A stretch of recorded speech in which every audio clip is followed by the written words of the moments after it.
দেখো স্ক্রিন দেখা যাচ্ছে তো? হ্যাঁ স্যার। চলো তাহলে আজকে আমরা মানে গতদিন আমরা কি আলোচনা করেছি না, আমরা ওই ওয়ান কম্পোনেন্ট ফেজ ট্রানজিশন বা ফেজ ডায়াগ্রাম করার জন্য যে ক্ল্যাপেরান ইকুয়েশন এবং ক্লসিয়াস ক্ল্যাপেরান ইকুয়েশন তার ডিফারেন্স এন্ড ফর্মগুলোকে এস্টাবলিশ করে সেখান থেকে পি ভার্সেস টি পটের স্লোপটাকে বের করা এবং পি ভার্সেস টি পটের স্লোপ থেকে তুমি ওই ওয়াটার, কার্বন ডাইঅক্সাইড এবং সালফার তাদের যে পিটি ফেজ ডায়াগ্রাম কেমন দেখতে হয় সেগুলোকে নিয়ে আমরা মূলত আলোচনাটাকে করেছি। ঠিক আছে, তাহলে আমরা আজ আচ্ছা আমি এটা বলে নিই যে আমরা আগের দিনে যেটা আলোচনা করেছি আর কি।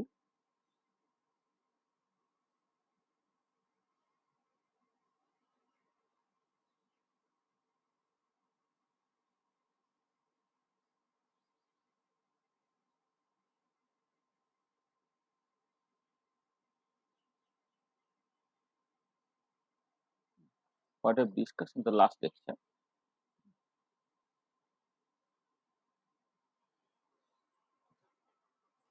দেখো আমরা এখানে যেটা আলোচনা করেছি সেটা হচ্ছে যে তোমার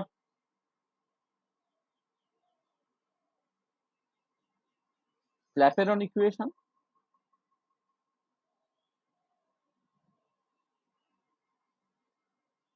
মানে এটা মূলত হচ্ছে ফোর্থ সেমিস্টারের সিলেবাসে আছে। এবার এই বিভিন্ন গ্রন্থে তো বিভিন্ন সিলেবাস এটা দিয়ে দেয়, ওই জন্য আমি সব গ্রুপেই লিঙ্কটাকে শেয়ার করেছি। বলে দিচ্ছি যা লাগবে সেখানে ক্লাসটাকে করে আর কি। মোটামুটি সেকেন্ড সেমিস্টারে কাজেরও প্রায় নেই, ফোর্থ সেমিস্টারে এটা আছে, এমএসসি তে এটা আছে। সেটা ক্ল্যাপেরন ইকুয়েশন, তারপরে সেটা একটা স্পেশাল কেসে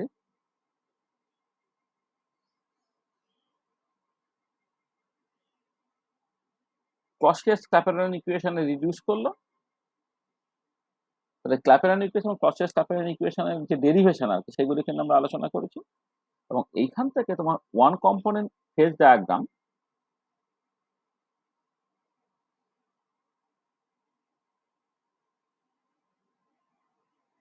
ওয়ান কম্পোনেন্ট ফেজ ডায়াগ্রাম মানে পিটি ফেজ ডায়াগ্রাম, এটাকে আলোচনা হয়েছে। এবং এই যে পিটি ফেজ ডায়াগ্রামটা আমরা এক্সাম্পল যেগুলো নিয়েছিলাম, তিনটে এক্সাম্পল আমরা করিয়েছি পিটি ফেজ ডায়াগ্রাম। সেটা হচ্ছে এক্সাম্পল হিসেবে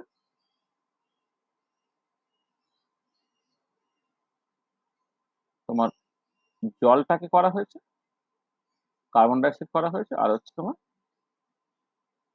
সালফার করা হয়েছে। তো আগের দিন এইগুলোকে নিয়ে মূলত আমরা আলোচনাটাকে করেছি। আজকে আমরা যেটা আলোচনা করব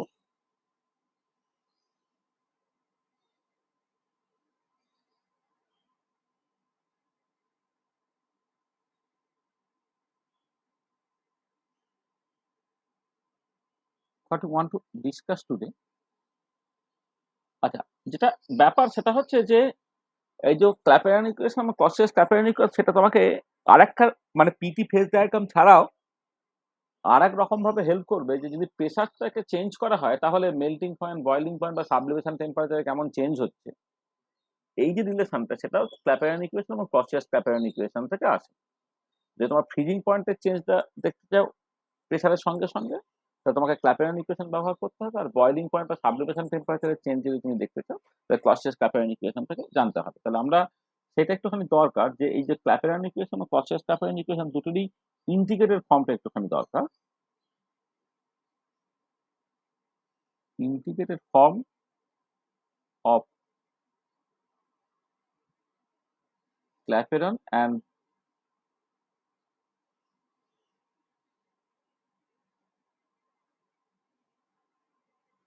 ক্লসিয়াস ক্ল্যাপেরান ইকুয়েশন, দেখুন এইটা সেখান থেকে তোমার effect of pressure on the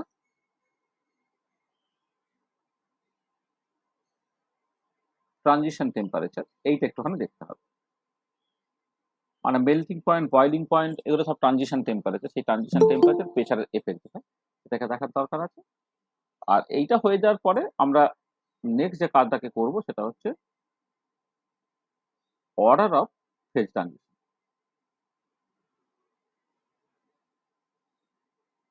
order of phase transition, এইটা নিয়ে একটু অল্প করে কথাবার্তা বলতে।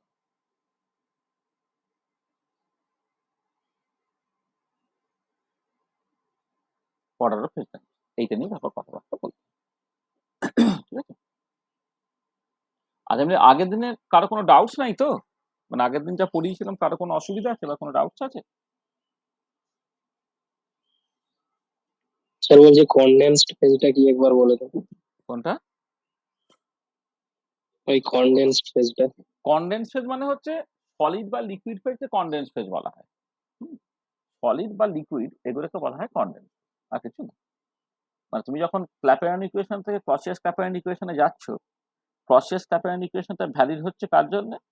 না, ওটা তোমার ওই কনডেন্স ফেজ ভার্সেস ভেপার ইকুইলিব্রিয়ামের জন্য, অর্থাৎ সলিড থেকে ভেপার বা লিকুইড থেকে ভেপার এই যে ট্রানজিশন আছে তার জন্য ওটা অ্যাপ্লিকেবল। এবং তার ক্ষেত্রে আমরা যেটা করতে পারি যে molar volume for the vapour is মাঝ মাঝ greater than the molar volume for the condense phase. মানে 1 মোল জলীয় বাষ্পের ভলিউমটা 1 মোল জল মানে লিকুইড আর কি, বা 1 মোল আইস তার তুলনায় অনেক অনেক বেশি আছে। সেই অ্যাপ্রক্সিমেশনটা অ্যাকচুয়ালি তোমাকে করতে হবে, ঠিক আছে? মানে কনডেন্স ফেজটা আর কিছুই না, মানে সলিড বা লিকুইড ফেজকে একসাথে বলা হচ্ছে বা কনডেন্স ফেজ বলা হচ্ছে। Okay sir. মানে আর কিছু জানতে চাইছো বলো? না স্যার, ঠিক আছে।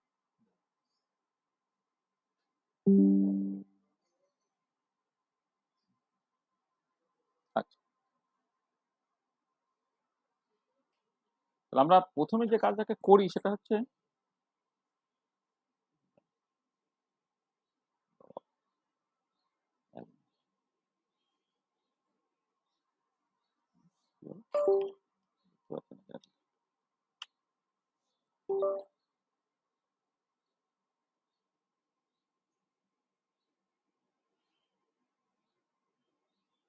কি হয়ে গেল বলতো?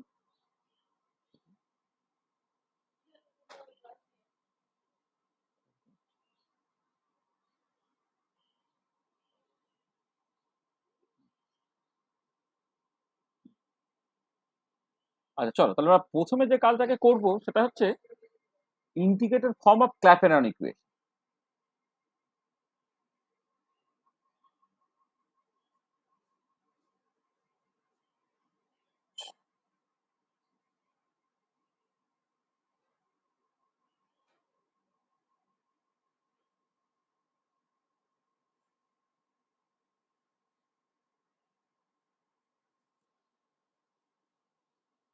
Integrated form of Clapeyron equation.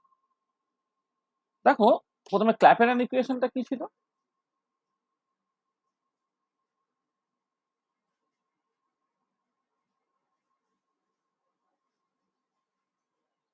DT by DT, সেটাকে তুমি এইরকম ভাবে লিখতে পারো যে ডেল্টা এইচ বা ট্রানজিশন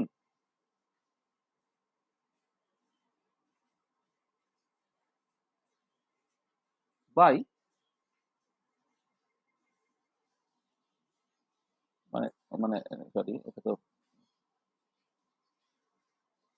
বাই টি ইন্টু এমনি থেকে ডেল্টা এস বা ট্রানজিশন বাই ডেল্টা ভি বা ট্রানজিশন তুমি লিখতে পারতে। এবার ডেল্টা এস বা ট্রানজিশনটাকে ডেল্টা এইচ বা ট্রানজিশন বাই টি তুমি লিখে ফেলতে পারছো। তখন এইটা মানে ডিপি বাই ডিটি হচ্ছে ডেল্টা এইচ বা transition by T into delta V বা ট্রানজিশন। এটা হচ্ছে তোমার ক্ল্যাপেরন ইকুয়েশন। এবং এই ক্ল্যাপেরন ইকুয়েশনটা অবভিয়াসলি তোমার ডিফারেন্সিয়াল ফর্মে তোমার লেখা আছে, ঠিক আছে? আচ্ছা, তাহলে আমি এইখান থেকে কাজ করি, বাঁ দিকে ডিপিটাকে রেখে ডান দিকে delta H bar transition by delta V bar transition into DT by T এরকম দেখতে হলো, ঠিক আছে? আর এবার আমি ইন্টিগ্রেট করবো। আর ইন্টিগ্রেটটা প্রথমে এইখানে আমি ইন্টিগ্রেশন সাইনটাকে লিখছি। ধরে নাও যখন প্রেসারটা P1 ছিল তখন ট্রানজিশন টেম্পারেচারটা T1 ছিল। যখন প্রেসারটা P2 ধরে নাও তখন ট্রানজিশন টেম্পারেচার তোমার T2। তাহলে বাঁ দিকটা কি হয়ে যাচ্ছে? P2 মাইনাস P1 হচ্ছে।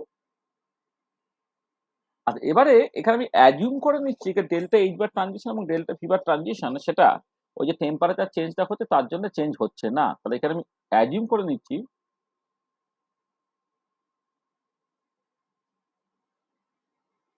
assume that delta H bar transition and delta V bar transition are independent of temperature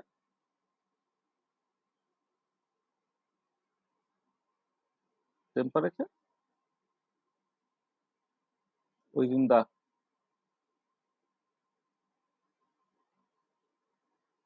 temperature range T1 to T2. তা T1 to T2 এই টেম্পারেচার রেঞ্জের মধ্যে ধরে নাও ডেল্টা এইচ বার ট্রানজিশন এবং delta V বার ট্রানজিশনটা হচ্ছে পাল্টাচ্ছে।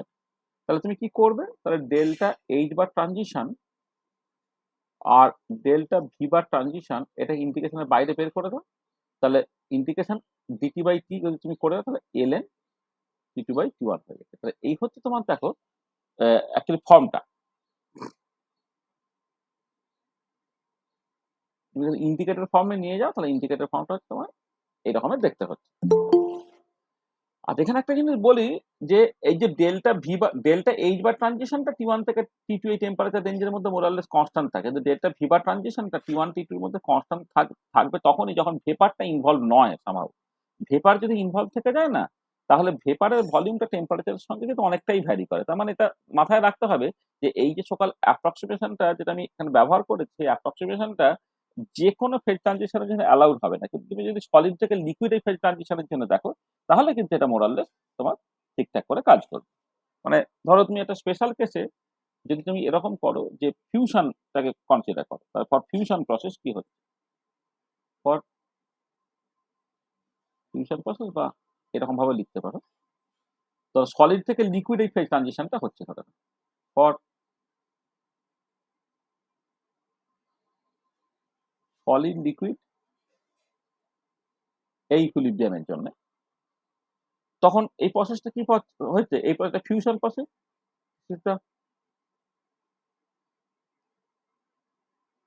Fusion process. আর transition টেম্পারেচারটা basically কি এখানে ফ্রিজিং টেম্পারেচার এখানে। তাহলে তখন কি হচ্ছে দেখো এই যে P two minus P one এটা তুমি লিখতে পারছো delta H bar fusion by delta V bar fusion LN T two by T one এই ধরে আমি লিখে রাখলাম। কিন্তু খেয়াল রাখবে এখানে টেম্পারেচার গুলো কিন্তু মূলত মানে মেল্টিং পয়েন্ট অফ সলিড বা ফ্রিজিং পয়েন্ট অফ লিকুইড আছে এগুলো। আচ্ছা এবারে দেখো এখানে তোমার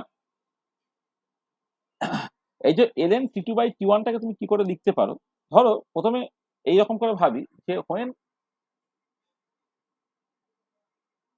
পি ওয়ানটা হচ্ছে 1 বার, দেন টি ওয়ানটাকে তুমি লিখতে পারো টি স্টার। এটা হচ্ছে তোমার normal freezing point or normal melting point. মানে যখন এক্সটার্নাল টেম্পারেচারটা 1 বার হয়ে যায় তখন একটা পিওর সাবস্টেন্সের ক্ষেত্রে যে বয়লিং পয়েন্ট বা ফ্রিজিং পয়েন্ট এগুলো সব নর্মাল ফ্রিজিং পয়েন্ট বা নর্মাল বয়লিং পয়েন্ট হয়ে যায়। আমি এখানে সলিড লিকুইড ইকুইলিব্রিয়াম কনসিডার করছি বলে এখানে নর্মাল ফ্রিজিং পয়েন্ট হয়ে গেছে। আর যখন পি টুটা ধরে নাও তোমার পি, দেন পি টুটাকে তুমি টি ধরো, তাহলে কি হবে বাঁদিকে দেখো পি মাইনাস ওয়ান, মানে অবশ্যই সবটাই বার ইউনিটে আর কি। হ্যাঁ পি মাইনাস ওয়ান বার দাদা আর কি, মানে পিটাকেও বার ইউনিটে পি মাইনাস ওয়ান বার। হ্যাঁ এটা সেটাকে তুমি লেখো ডেল্টা পি। এটা এটা কত হবে delta H bar fusion by delta V bar fusion. আচ্ছা এলএন এটা হয়ে যাবে টি বাই টি স্টার, বা তুমি চাইলে টিএফ বাই টিএফ স্টার এভাবে দেখো টিএফ বাই টিএফ স্টার। এটাকে এক কাজ করো টিএফ করে দাও, এটাকে টিএফ স্টার করে দাও, টিএফ করে দাও এটা। আচ্ছা এবারে এইটাকে কেমন করে লিখছি দেখো অ্যাপ্রক্সিমেট করে, করার দরকার নেই কিন্তু মানে মোস্ট অফ দ্য কেসে এই ধরনের সিম্পলিফিকেশন তুমি করতে পারবে বলে আমি করে দিচ্ছি। আর তুমি এটাকে এইভাবে লেখো যে টিএফটাকে লেখো TF star plus TF minus TF star. আসলে টিএফ মাইনাস টিএফ স্টার হচ্ছে অ্যাকচুয়ালি ফ্রিজিং পয়েন্টের চেঞ্জটা বোঝাচ্ছে আর কি বাই টিএফ স্টার। তাহলে কি হলো এটা দেখো এটা হয়ে যাচ্ছে delta H bar fusion by delta V bar fusion ln এটা হয়ে গেল, এইটা বাই এটা গেল 1 প্লাস এখানে তোমার ফ্রিজিং পয়েন্টের change divided by TF star, যেখানে ডেল্টা টিএফটা হচ্ছে টিএফ মাইনাস টিএফ স্টার। মানে 1 বার প্রেসার যখন, তখন ফ্রিজিং পয়েন্টটা যদি টিএফ স্টার হয়, তার প্রেসারটা চেঞ্জ করলে তুমি 1 বার থেকে তাহলে সরিয়ে নিলে, তখন ফ্রিজিং পয়েন্টটা পাল্টে গিয়ে টিএফ হলো। তাহলে যে চেঞ্জটা হলো টিএফ মাইনাস টিএফ স্টারটা, সেটা আমি ডেল্টা টিএফ বলছি। তাহলে ln 1 প্লাস এক্স টাইপের দেখতে হয়ে গেছে। তাহলে ln 1 প্লাস এক্স এর ফর্মুলা কত? ln 1 প্লাস এক্সটাকে তুমি করো অ্যাপ্রক্সিমেটলি প্রথম থেকে X minus X square by 2 plus dot dot dot dot. তো তাহলে অ্যাপ্রক্সিমেটলি ভ্যালুটা তুমি এক্স লিখতে পারো। তাহলে কি লিখতে পারছো এখানে? এটা হচ্ছে delta H bar fusion by delta V bar fusion, এইটা হয়ে যাবে delta TF by TF star. ঠিক আছে, delta TF by TF star এটা। তাহলে তোমাকে যদি এই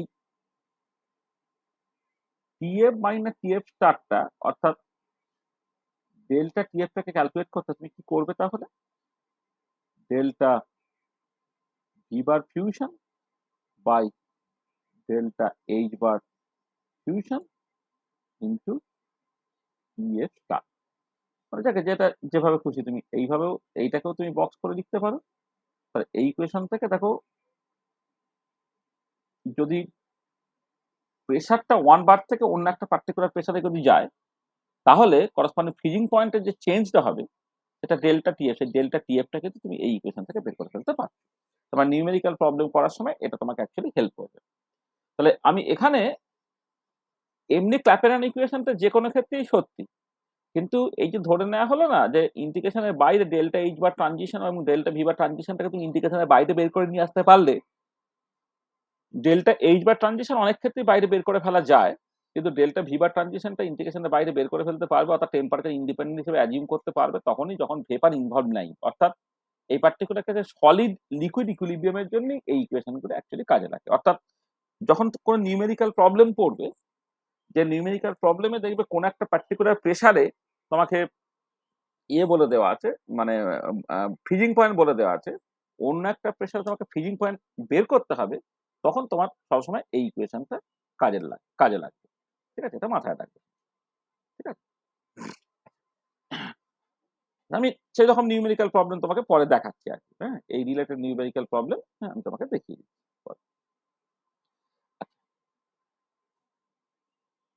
আচ্ছা, নেক্সট হচ্ছে তুমি integrated form of Clausius Clapeyron equation.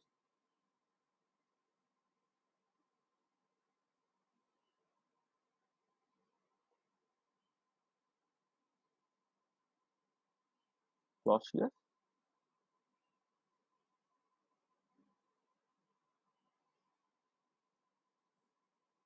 Integrated form of Clausius Clapeyron equation.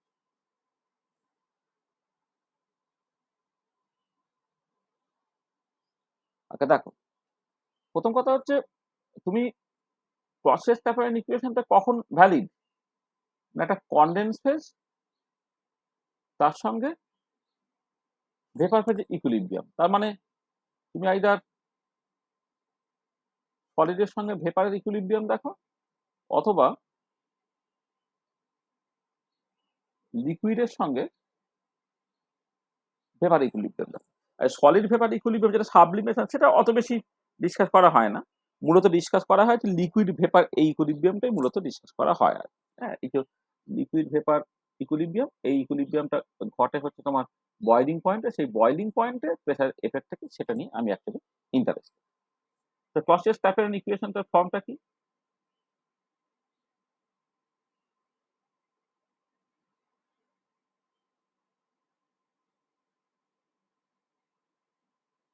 Clausius Clapeyron ইকুয়েশনটা এরকম দেখতে, dln p বাই dt, dln p বাই dt, সেটা হচ্ছে delta H bar transition by R T square হয় এটা। তাহলে এবারে এখানে যদি তুমি ফর দ্য ভেপোরাইজেশন প্রসেস দেখো,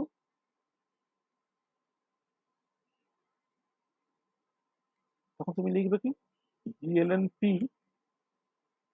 বাই dt, সেটা হচ্ছে delta H bar vaporisation by R T square. এখান থেকে তুমি এক কাজ করো, ডিএলএন টি ইকুয়াল টু লিখে দাও delta H bar vaporisation by R into DT by T square. এবার আমি ইন্টিগ্রেট করছি। ধরো ধরো প্রেসারটা P1 যখন, তখন টেম্পারেচারটা ধরে নাও টিবি স্টার। যখন প্রেসারটা তোমার P2, আচ্ছা মানে প্রেসারটা P1, আচ্ছা ঠিক আছে, আগে টিবি স্টার না করে আমি এক কাজ করি, আগে একটু করে নিই তারপরে করছি। যখন প্রেসারটা P1 তখন টেম্পারেচার মানে মানে ট্রানজিশন টেম্পারেচার ধরে নাও তোমার T1। যখন প্রেসারটা P2 তখন টেম্পারেচার ধরে নাও তোমার T2। তা যদি হয় তাহলে এখান থেকে দেখো ln P2 বাই P1 এটা কত হবে, delta H bar vaporisation by R. দেখো ডিটি বাই টি স্কোয়ারের ইন্টিগ্রেশন করলে -1/t হবে। -1/t যদি তুমি লিমিটটাকে বসিয়ে তাহলে 1/T1 -1/T2 হচ্ছে। তাহলে এইটা হচ্ছে একটা ইন্ডিকেটর ফর্ম তুমি পেলে, এটা তোমার ইন্ডিকেটর ফর্মটা, ঠিক আছে। আর এবারে তুমি যদি এইটা ধরে নাও হোয়েন P1টা হচ্ছে 1 বার, তখন P1টা হচ্ছে ধরে নাও টিবি স্টার, অর্থাৎ নর্মাল বয়লিং পয়েন্ট, হচ্ছে নর্মাল বয়লিং পয়েন্ট। আর যখন প্রেসারটা P2টা হচ্ছে তোমার P, দেন T2টাকে ধরতে হবে ধরো টিবি, এটা তোমায় ধরতে হবে। এখানে বসিয়ে দিলে কি দাঁড়াচ্ছে দেখো, তাহলে ln পি বাই 1 বার হলো এটা বাঁ দিকটা, মানে P2 জায়গায় P বসিয়েছো, P1 এর জায়গায় 1 বার বসাচ্ছ, সেটা হচ্ছে delta H bar vaporisation by R 1 over T B star minus 1 over T B. আচ্ছা T1 এর জায়গায় তো টিবি স্টার বসালে, টির জায়গায় টিবি বসালে, এটা কি হচ্ছে delta H bar vaporisation by R, এটা হচ্ছে তোমার টিবি স্টার টিবি, এখানে টিবি মাইনাস টিবি স্টার হয়ে গেল।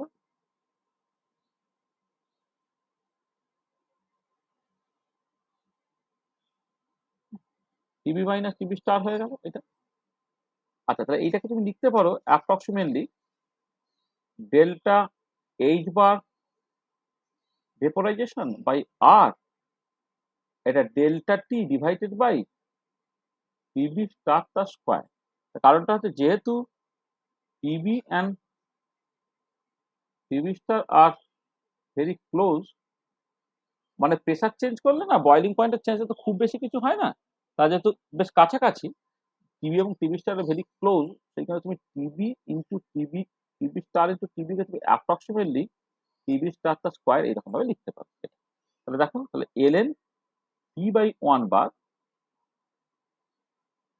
সেইটা এরকম একটা ইন্টিগ্রেটেড ইকুয়েশন দিয়ে দিল। এখান থেকে কেউ যদি অ্যাকচুয়ালি বয়লিং পয়েন্টের চেঞ্জটাকে দেখতে থাকে ডেল্টা টি, যেটা টিবি মাইনাস টিবি স্টার, সেটা তাহলে কি করে লেখা হবে, এটা হচ্ছে আর টিবি স্টার তার square divided by delta H bar vaporisation into ln P by 1 bar. ঠিক আছে, তাহলে এটা হচ্ছে integrated form of the Clausius Clapeyron equation. ঠিক আছে,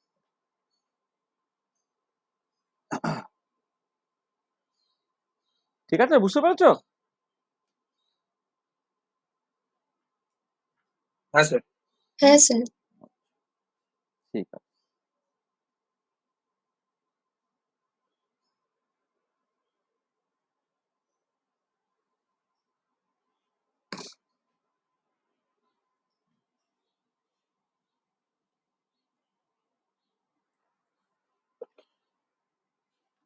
এক second.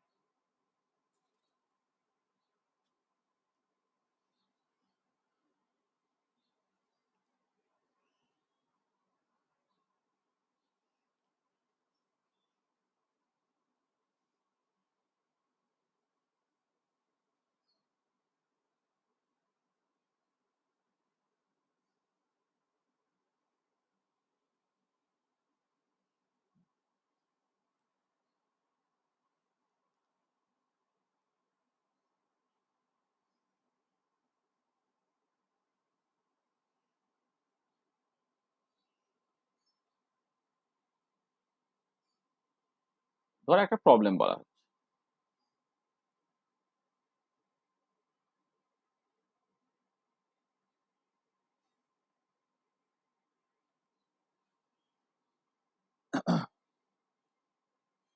The molar enthalpy of vaporization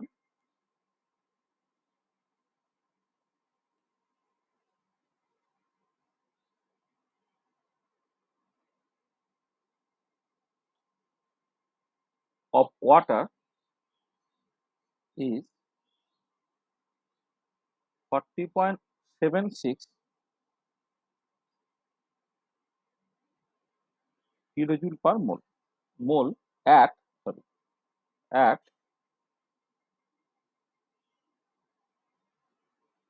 the normal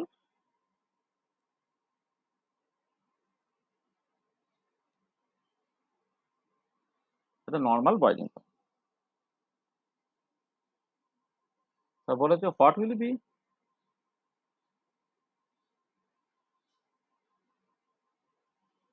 boiling point of water at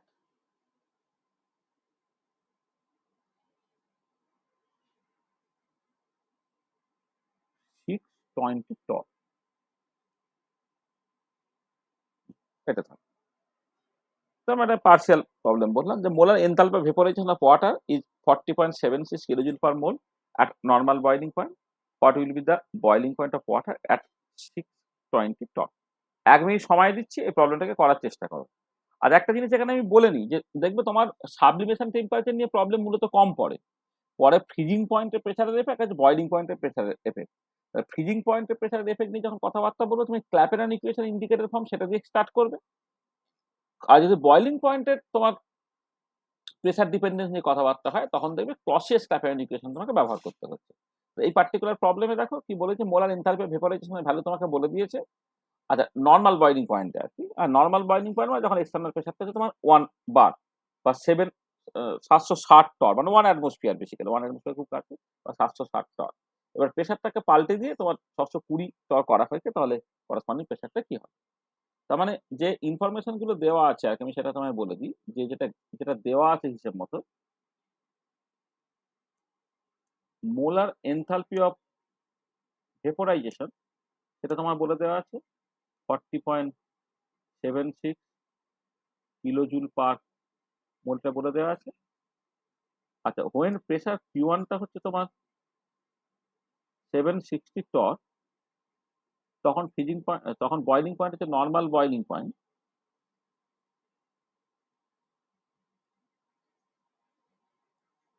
তখন জলের নর্মাল বয়লিং পয়েন্ট কত হবে?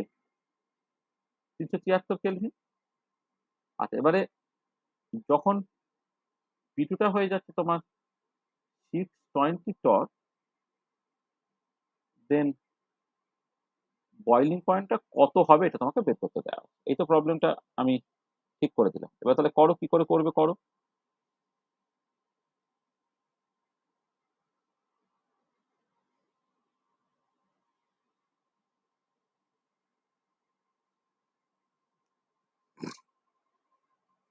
P2 না TB বলা হয়।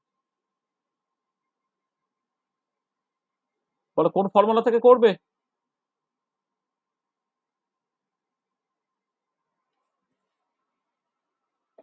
স্যার ওই ডেল্টা টিভি ইকুয়াল টু আর একদমই তাই, ঠিক আছে। তাহলে তুমি শুরুটা করো এইরকম ভাবে, ফ্রম দ্য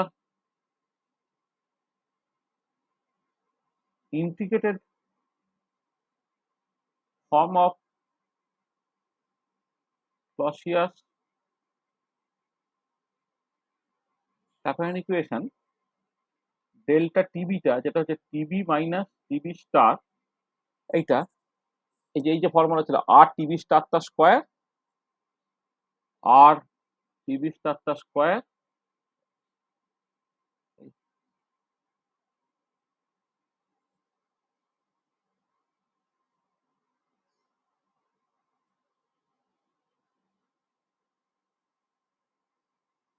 আর টিবি স্টারটা square by delta H bar vaporisation. Into ln T/1 বার। তাহলে এখান থেকে TB টা হয়ে যাচ্ছে TB star plus RTB star তার square by delta H bar vaporisation ln T/1 বার। তাহলে হচ্ছে 373 kelvin plus 8.314 joule per kelvin per mole into 373 kelvin তার square divide by enthalpy of ভেপোরাইজেশনটা কত কেন ভ্যালু বললাম 40.76 40.76 into 10⁻³ joule per mole ln প্রেসারটা 630 torr divide by 1 bar মানে 760 টর। দেখো লগের ভেতরটা ইউনিটলেস তোমার কেটে চলে যাবে, মোল ইনভার্স কাটবে, জুল কাটবে, এখানে কেলভিনের স্কোয়ার আছে, এখানে কেলভিন ইনভার্স আছে, ডান দিকে একটা কেলভিন হবে, কেলভিন হয়ে ওভারঅল একটা উত্তর বেরোবে। করে ফেলো তো দেখি, করে বলো কত হচ্ছে। Sir 367.22 kelvin. 367.22 কেলভিন, এটা এই হচ্ছে তোমার করসপন্ডিং টেম্পারেচার। ঠিক আছে,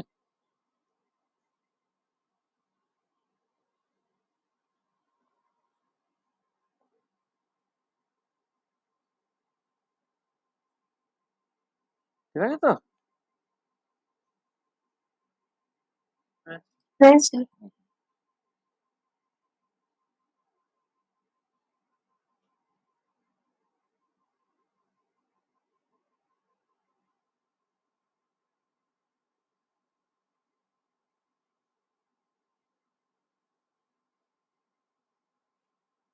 এক second,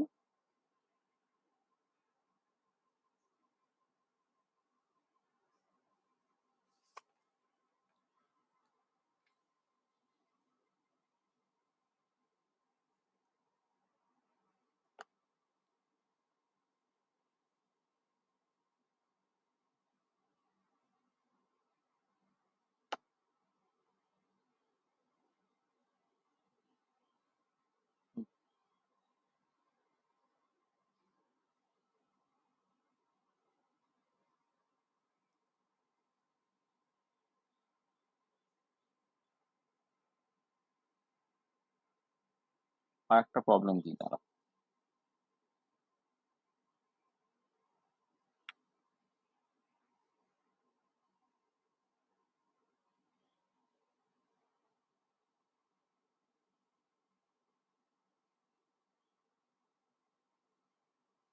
The normal boiling point of a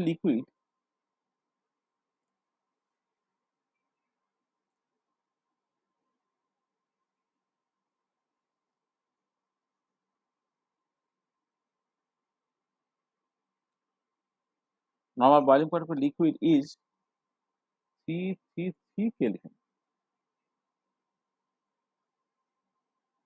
Its vapor pressure at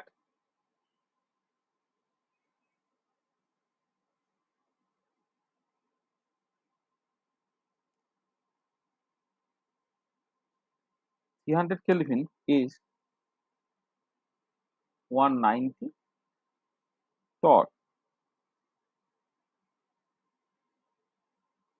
What is the value of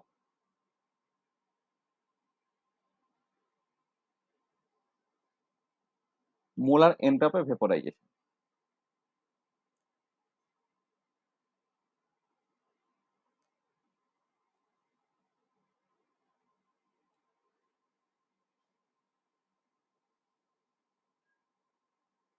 না, এই প্রবলেমটা করো। The normal boiling point liquid is 333 Kelvin বলা হয়েছে। এর vapour pressure at 300 Kelvin is 190 torr বলে দেওয়া হয়েছে। হ্যাঁ, what is the value of molar entropy of vaporization? এই প্রবলেমটাকে করো। দেখো এখানে যেহেতু মানে তোমার এখানেও বয়লিং পয়েন্টের গল্প আছে, হ্যাঁ, এখানেও বয়লিং পয়েন্টের গল্প আছে, মেল্টিং পয়েন্ট নয়। বয়লিং পয়েন্টের গল্প মানে এটাও তোমার ক্লসিয়াস ক্ল্যাপেরান ইকুয়েশন থেকেই আসবে। ঠিক আছে? তবে কোন ফর্মুলা কি বসাবে সেই মতো করে তুমি বলো। মোলার এনট্রপি অফ ভেপোরাইজেশন কিন্তু এখানে ক্যালকুলেট করতে দিয়েছে, হ্যাঁ? Molar entropy of vaporisation calculate করতে দিয়েছে। মোলার এনথালপি অফ ভেপোরাইজেশন না, মোলার এনথালপি অফ ভেপোরাইজেশন বের করে ফেলতে পারলে তাকে তোমাকে আবার টেম্পারেচার দিয়ে ভাগ করতে হবে আরকি। ভাগ করে দিয়ে মোলার এনট্রপি অফ ভেপোরাইজেশন বের করতে হবে।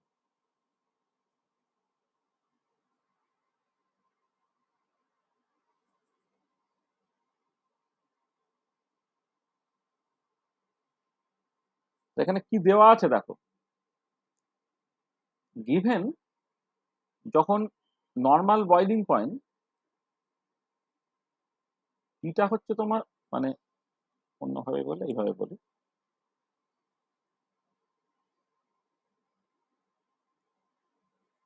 মানে এক প্রেসার P1 টা যখন তোমার 760 টর তখন তুমি নরমাল বয়লিং পয়েন্ট পাবে। তখন নরমাল বয়লিং পয়েন্টটা কত বলেছে? 333 কেলভিন। আচ্ছা, প্রেসারটা যখন তোমার 190 টর তখন বয়লিং পয়েন্টটা কত হয়ে গেছে? Boiling point 300 kelvin. এটা। তো সেখান থেকে তুমি প্রথমে এক কাজ করো, ডেল্টা এইচ বার ফিউশনটা এটা তুমি ক্যালকুলেট করে নাও। আর finally delta S bar fusion তোমাকে ক্যালকুলেট করতে হবে। সেটা কত হবে? Delta H bar fusion divided by fusion না, vaporisation.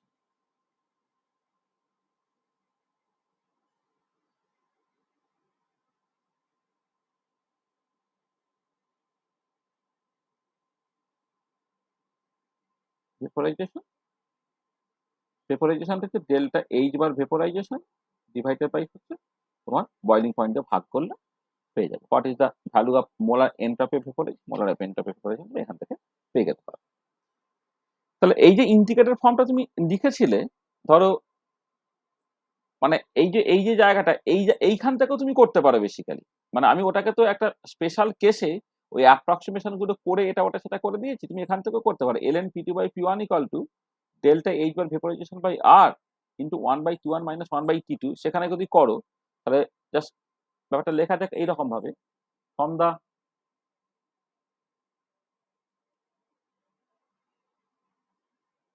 Indicated form of Clausius Clapeyron equation, molar enthalpy of vaporisation ধরো, এটা কি হবে? ডেল্টা এইচ বার ভেপোরাইজেশন আমি একবারে লিখছি, এই ইকুয়েশন থেকে লিখে দিচ্ছি, হ্যাঁ? এই যে ডেল্টা এইচ বার ভেপোরাইজেশন আর ln p2 by p1 by এটা আর ln p2 by p1 divided by 1/t1 minus 1/t2। এখানে বসালে সুবিধা হবে। 8.314 joule per kelvin per mole ln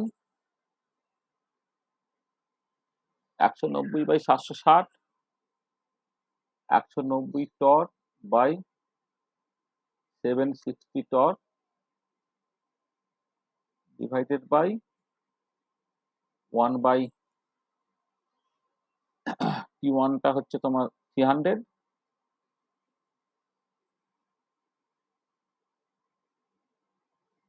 না T1 টা এখানে initial 333 R 300।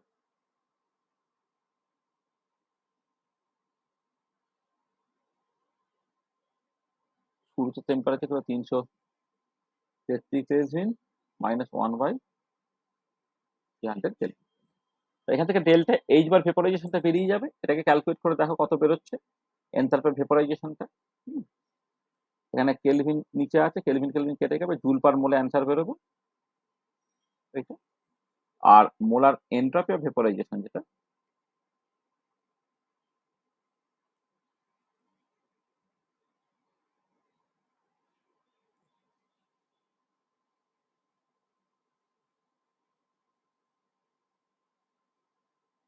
Molar entropy of vaporisation delta S by vaporisation হচ্ছে molar enthalpy of vaporisation by তোমার যে টেম্পারেচারে ক্যালকুলেটটা করতে বলছে। মানে এখানে দেখো মানে কোশ্চেনটার মধ্যে ঠিক এক্স্যাক্টলি কোন টেম্পারেচারে করতে বলছে সেটা বলছে না, মানে নর্মাল বয়লিং পয়েন্ট লিকুইড বলে দিয়েছি, ভেপার প্রেশার অ্যাট 300 কেলভিন 190 বলে দিয়েছে, what is the value of normal entropy of molar entropy of vaporisation. তাহলে মোলার এন্ট্রপি অফ ভেপারাইজেশন যখন ক্যালকুলেট করতে বলবে তখন অবভিয়াসলি এটা করা উচিত হচ্ছে ওই তার যে নর্মাল যে বয়লিং পয়েন্ট সেই নর্মাল বয়লিং পয়েন্টে ভাগ করে একটা মোলার এন্ট্রপি ভেপারাইজেশনটা করা উচিত আছে।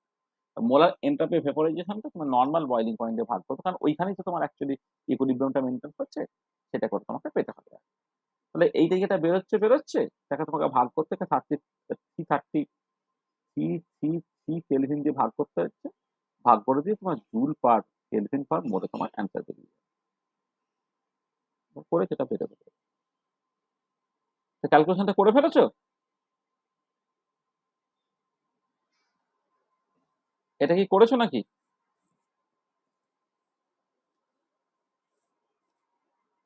এটা করেছিস কেউ? হ্যাঁ স্যার করেছিলাম হ্যাঁ বল স্যার। কত? 34.89 34 পয়েন্ট মানে ইয়েস, মোলার এনথালপি ভেপারাইজেশনটা কত বেরিয়েছে?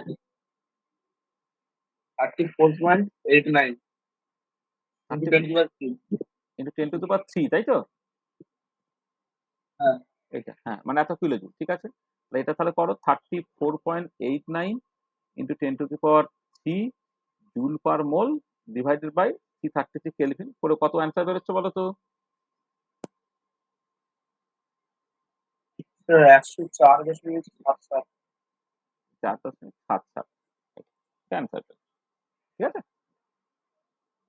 তাহলে এইরকম ভাবে নিউমেরিক্যাল প্রবলেমগুলো তোমাকে করতে হবে। আরো অনেক নিউমেরিক্যাল প্রবলেম আছে, যখন মানে তুমি শুধু মাথায় রাখবে যে বয়লিং পয়েন্ট বা ফ্রিজিং পয়েন্ট তাদের চেঞ্জটা প্রেসার চেঞ্জের সাথে সাথে কেমন করে চেঞ্জ হচ্ছে, এইগুলো জানতে হলে তোমাকে এই ক্ল্যাপেরান ইকুয়েশন বা ক্রস ক্ল্যাপেরান ইকুয়েশনটাকে ব্যবহার করতে হবে। আর হচ্ছে যখন কলিগেটিভ প্রপার্টিজ পরে পড়বে তখন দেখবে একটা ইম্পিউরিটি অ্যাড করা হয়েছে, মানে কনসেন্ট্রেশন চেঞ্জ করা হচ্ছে। কনসেন্ট্রেশন চেঞ্জ করার জন্য ফ্রিজিং পয়েন্ট বা বয়লিং পয়েন্ট দিকে চেঞ্জটা হবে আর কি। তার জন্য তোমাকে elevation of boiling point, depression of freezing point, যে বিভিন্ন কলিগেটিভ প্রপার্টিজ আছে সেই কলিগেটিভ প্রপার্টিজ রেজাল্টগুলোকে তোমাকে ব্যবহার করতে হবে, ঠিক আছে। আচ্ছা এখানে আরেকটা জিনিস একটু বলে নিই, যেটা পরীক্ষায় মাঝে মাঝে দেয়, এটা আগেও বিভিন্ন সময় বলা হয়েছে, যে ট্রাউটনস রুল বলে একটা রুল আছে।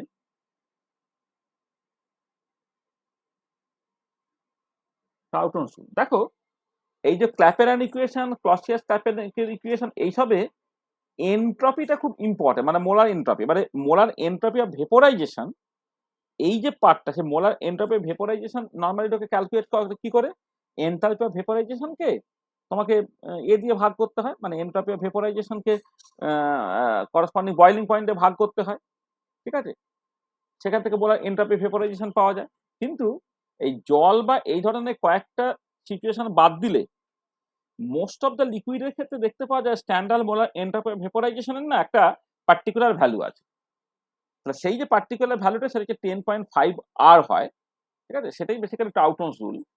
টাউটনস rule basically molar entropy vaporisation বের করার জন্য একটা ফর্মুলা। সেটা কি বলছে না, সেটা বলছে standard molar entropy of vaporisation of a normal liquid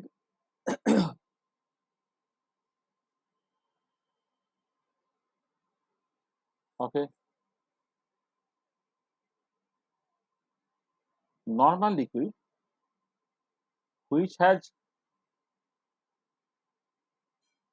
normal boiling point not less than 150 kelvin, মানে 150 কেলভিনের নিচে হলে হবে না, হ্যাঁ। Which has normal boiling point not less than 150 Kelvin, and there is no special kind of interaction such as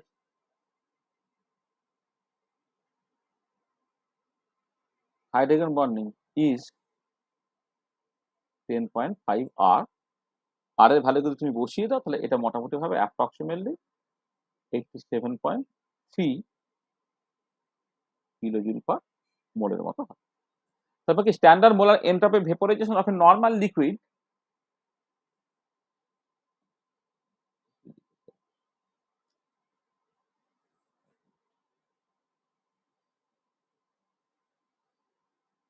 which এটা point হয়ে গেছে।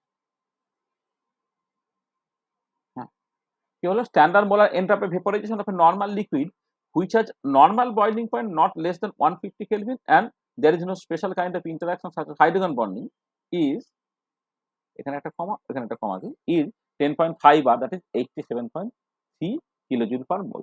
তার মানে যখন বিভিন্ন ক্ষেত্রে তোমার মোলার এন্ট্রপি অফ ভেপোরাইজেশনটা লাগবে তখন তুমি তার অ্যাপ্রক্সিমেট ভ্যালুটা 10.5 আর দিয়ে তুমি কিন্তু অ্যাকচুয়ালি কাজ করতে পারছো। এইটা কিন্তু জলের জন্য সত্যি হবে না, কারণ জলের জন্য এই স্পেশাল কাইন্ড অফ ইন্টারাকশন যেমন হাইড্রোজেন বন্ডিংটা জলের ক্ষেত্রে কিন্তু আছে, কিন্তু অন্যান্য ক্ষেত্রে এটা ঠিক হবে, জলের ক্ষেত্রে কিন্তু এটা সত্যি না। যেমন ধরো তুমি benzene, carbon tetrachloride, hydrogen sulphide, cyclohexane এই ধরনের ক্ষেত্রে ওই 10.5 আর এর খুব কাছাকাছি হয়, কিন্তু জলের ক্ষেত্রে ভ্যালুটা কিন্তু একদমই অনেকটাই আলাদা আছে, এটা তোমাকে মাথায় রাখতে হবে। জলের জন্য তুমি ক্যালকুলেট করে ফেলতে পারো। ধরো অ্যাজ ফর এক্সাম্পল তুমি যদি এইটা হচ্ছে মোলার এন্ট্রপি অফ ভেপোরাইজেশন, সেটা ধরো তুমি বেনজিনের ক্ষেত্রে দেখলে, বেনজিনের ক্ষেত্রে ভ্যালুটা বেরোচ্ছে হচ্ছে 87.2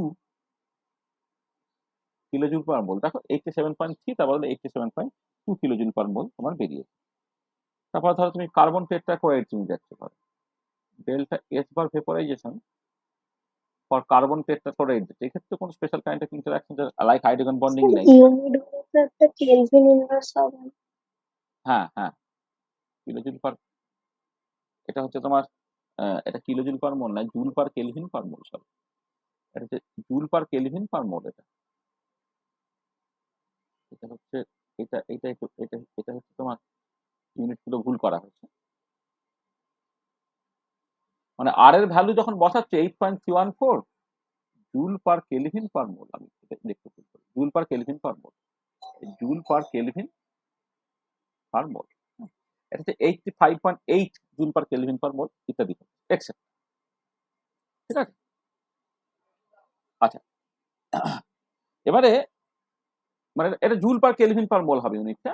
এটা মানে আর এর ভ্যালু, তো আর এর ভ্যালু তুমি 10.5 ছিল, এবার আর এর জায়গায় তুমি বসাচ্ছে 8.314 জুল পার কেলভিন পার মোল, তাহলে ইউনিটটা হবে জুল পার কেলভিন পার মোল। আচ্ছা এবারে জলের জন্য কত হবে ফর ওয়াটার? দেখো molar entropy of vaporisation for water যখন তুমি ক্যালকুলেট করবে, molar enthalpy of vaporisation for water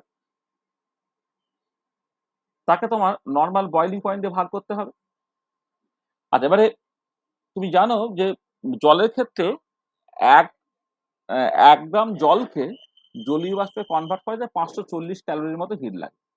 540 calorie into 18 into calorie থেকে জুলে নিয়ে গেলে কি করতে হবে 4.18, মানে আমি তো 540 ক্যালোরি তো 1 গ্রামের জন্য, তো সেটাকে আমি জুলে যদি কনভার্ট করি 1 ক্যালোরি কিন্তু 4.18 জুল, তাতে নিয়ে চলে যেতে হবে। তাহলে 540 ইন্টু 18 ইন্টু 4.18 জুল পার মোল হলো,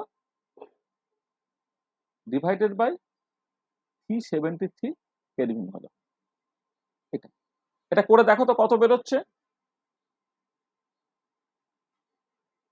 এটা কষে দেখো কত বেরোচ্ছে।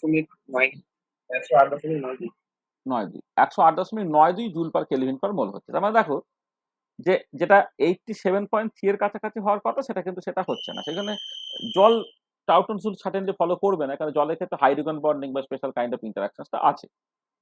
তাহলে খেয়াল রাখবে যে যখন টাউটন রুল তুমি বলছো তখন কিন্তু এই দুটো কন্ডিশন বলে দিতে হবে যে সেই সমস্ত লিকুইডের ক্ষেত্রেই তোমার টাউটন রুলটা ভ্যালিড যাদের ক্ষেত্রে কোনো special kind of interaction like hydrogen bonding নেই, এবং যাদের বয়লিং পয়েন্ট 150 কেলভিন বা তার থেকে উপরে, 150 কেলভিন বা তার থেকে নিচে হলে কিন্তু টাউটন রুলটার ভ্যালিড থাকছে না। ঠিক আছে, বলো।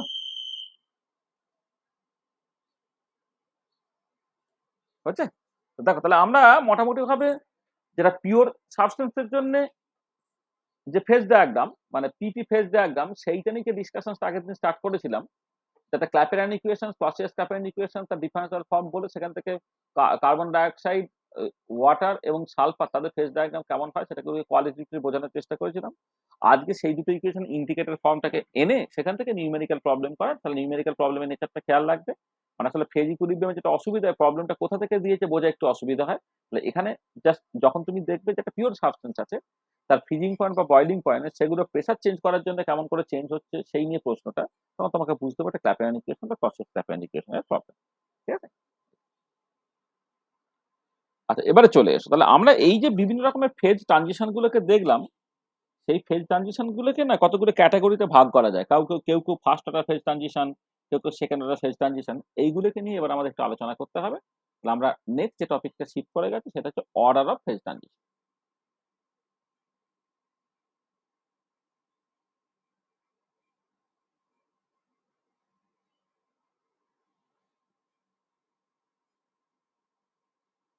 Order of phase transition. আচ্ছা দেখো থার্মোডাইনামিক্সে এই কেমিক্যাল পোটেনশিয়ালটা ভীষণ ইম্পর্টেন্ট রোল প্লে করে যখন আমরা ফেজ ট্রানজিশন নিয়ে কথাবার্তা বলি বা ইকুইলিব্রিয়াম নিয়ে কথাবার্তা বলি। আচ্ছা, এবং সেই কেমিক্যাল পোটেনশিয়ালটা তার বিভিন্ন রকমের ছবি হয়, কেমিক্যাল পোটেনশিয়াল ভার্সাস প্রেসার ছবি, কেমিক্যাল পোটেনশিয়াল ভার্সাস টেম্পারেচার ছবি, ইত্যাদি ইত্যাদি। এবার এই অর্ডার অফ ফেজ ট্রানজিশনটা হচ্ছে যে যখন কোন একটা ধরো ট্রান্সফরমেশন ঘটছে, তুমি কেমিক্যাল পোটেনশিয়াল ভার্সাস টেম্পারেচার বা কেমিক্যাল পোটেনশিয়াল ভার্সাস প্রেসার, হ্যাঁ, যা ছবিগুলোকে আঁকছো সেই ছবি থেকে তোমাকে বুঝে নিতে হবে যেটা কোন অর্ডারের ফেজ ট্রানজিশন। আসলে যেটা হয় যে ধরো মিউ ভার্সাস টি যে ডেরিভেটিভটা বা মিউ ভার্সাস পি ডেরিভেটিভটা, সেই ডেরিভেটিভটা কোথাও কোথাও কন্টিনিউয়াস, কোথাও কোথাও ডিসকন্টিনিউয়াস। এবারে যেখানে প্রথম ডিসকন্টিনিউটি স্টার্ট হবে সেটাই হচ্ছে basically order of phase transition. তার মানে যে তোমার ধরো মিউ ভার্সাস টি, মানে মিউ তাকে টি এর রেসপেক্টে ডেরিভেটিভ করছো বা কেমিক্যাল পোটেনশিয়াল মিউকে পি এর রেসপেক্টে ডেরিভেটিভ করছো। এবারে যত অর্ডার ডেরিভেটিভে তুমি প্রথম ডিসকন্টিনিউটিটা পাবে সেটাই হচ্ছে অর্ডার অফ ফেজ ট্রানজিশন। যদি তুমি ফার্স্ট ডেরিভেটিভে ডিসকন্টিনিউটি পাও তাহলে ফার্স্ট অর্ডার ফেজ ট্রানজিশন, যদি সেকেন্ড অর্ডারে তুমি এই ডিসকন্টিনিউটিটা পাও তাহলে যেটা second order phase transition and so on. আমি কতগুলো এক্সাম্পল দিলে তোমার কাছে ব্যাপারটা পরিষ্কার হয়ে যাবে। আগে ডেফিনেশনটাকে বলে দিই। ডেফিনেশনটা কি? তাহলে order of phase transition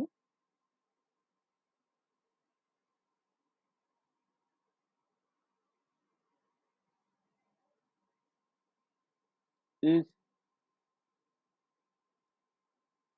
defined as the lowest order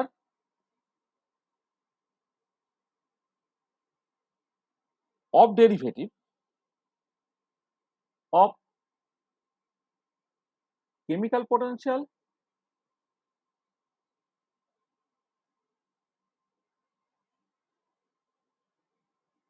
order of derivative of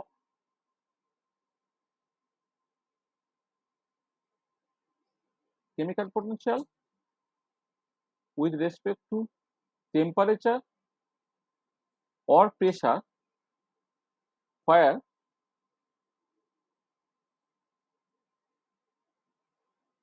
discontinuity first appear. Order of phase transition is defined as the lowest order of derivative of chemical potential with respect to temperature or pressure where discontinuity first appear. যেখানে প্রথম ডিসকন্টিনিউটিটা তোমার appear করছে। ঠিক আছে? এই order of phase transition normally দু রকমের হয়।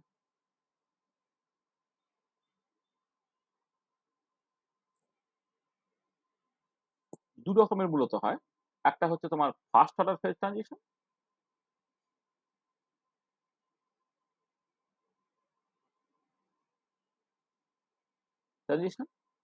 যেখানে হচ্ছে del mu by del T, মানে যখন মিউটা কিন্তু টেম্পারেচার প্রেসারের ফাংশন, যখন মিউ এর derivative with respect to temperature করছে প্রেসারটা তোমার কনস্ট্যান্ট থাকবে, অথবা del mu by del P যখন করছে তোমার টেম্পারেচারটা কনস্ট্যান্ট থাকবে। তাহলে ফার্স্ট অর্ডার ফেজ ট্রানজিশনটা হচ্ছে del mu by del T at constant P or del mu by del P at constant P becomes discontinue. ঠিক। আর একটা তোমার second order phase transition,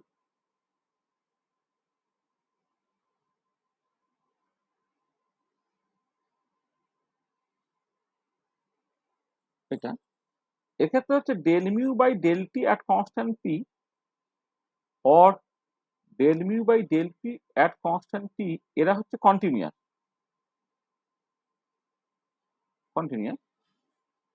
but del T mu by del T square অথবা del two mu by del T square অথবা del two mu by del T এইটা becomes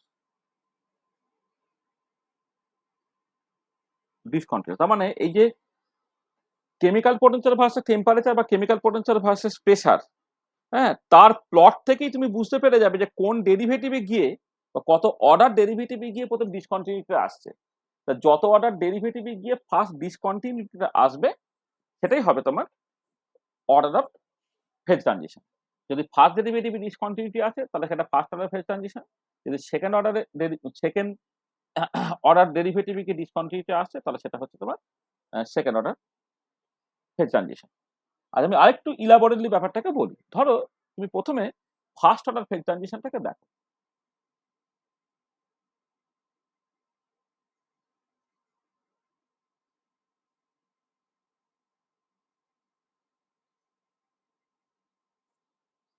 first order phase transition, ধরো first order phase ট্রানজিশনে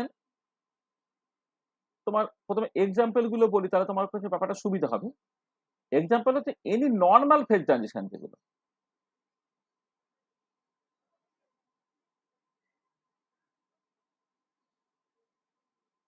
যেমন কিরকম, ধরো একটা pure solid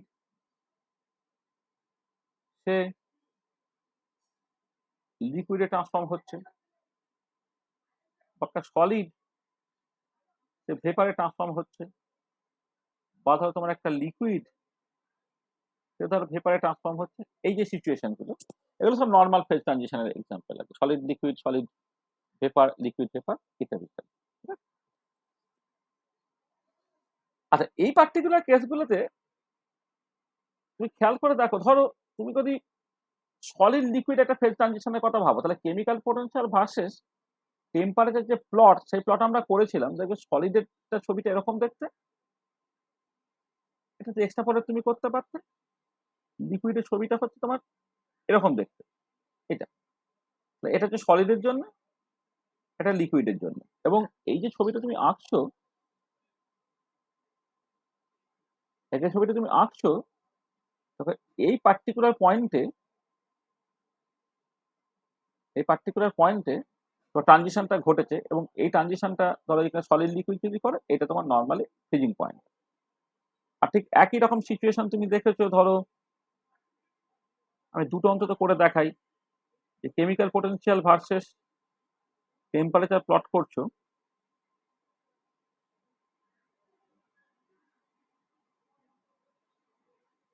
এটা ধরো লিকুইড আর এটা হচ্ছে তোমার ভেপার, এবং লিকুইড ভেপার এই যে ফেজ ট্রানজিশনটা যেটা ঘটছে সেটা কিসে, তোমার বয়লিং পয়েন্টে ঘটছে। মানে দেখো মিউ ভার্সেস টি যদি ছবিগুলোকে দেখো, সেই ছবিগুলো সব এরকম দেখতে, ঠিক আছে। মিউ ভার্সেস টি ছবিগুলো হচ্ছে ফার্স্ট অর্ডার ফেজ ট্রানজিশনের ক্ষেত্রে তোমার এরকম দেখতে। এটা কি, এটা কেমিক্যাল পোটেনশিয়াল ভার্সেস টেম্পারেচার প্লটটা। দেখো এই ছবির নেচার থেকে তুমি বুঝতে পারছো এই যে ট্রানজিশন পয়েন্টে ডিসকন্টিনিউটি এখনো অ্যাপিয়ার করেনি।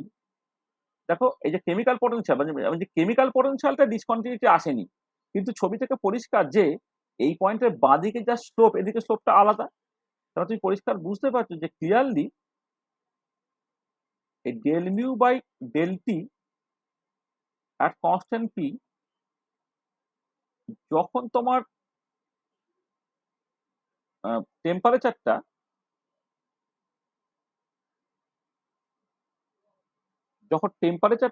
Just less than T F, আর del mu by del T at constant P যখন temperature just greater than T F, এই দুটো পরিষ্কার আলাদা।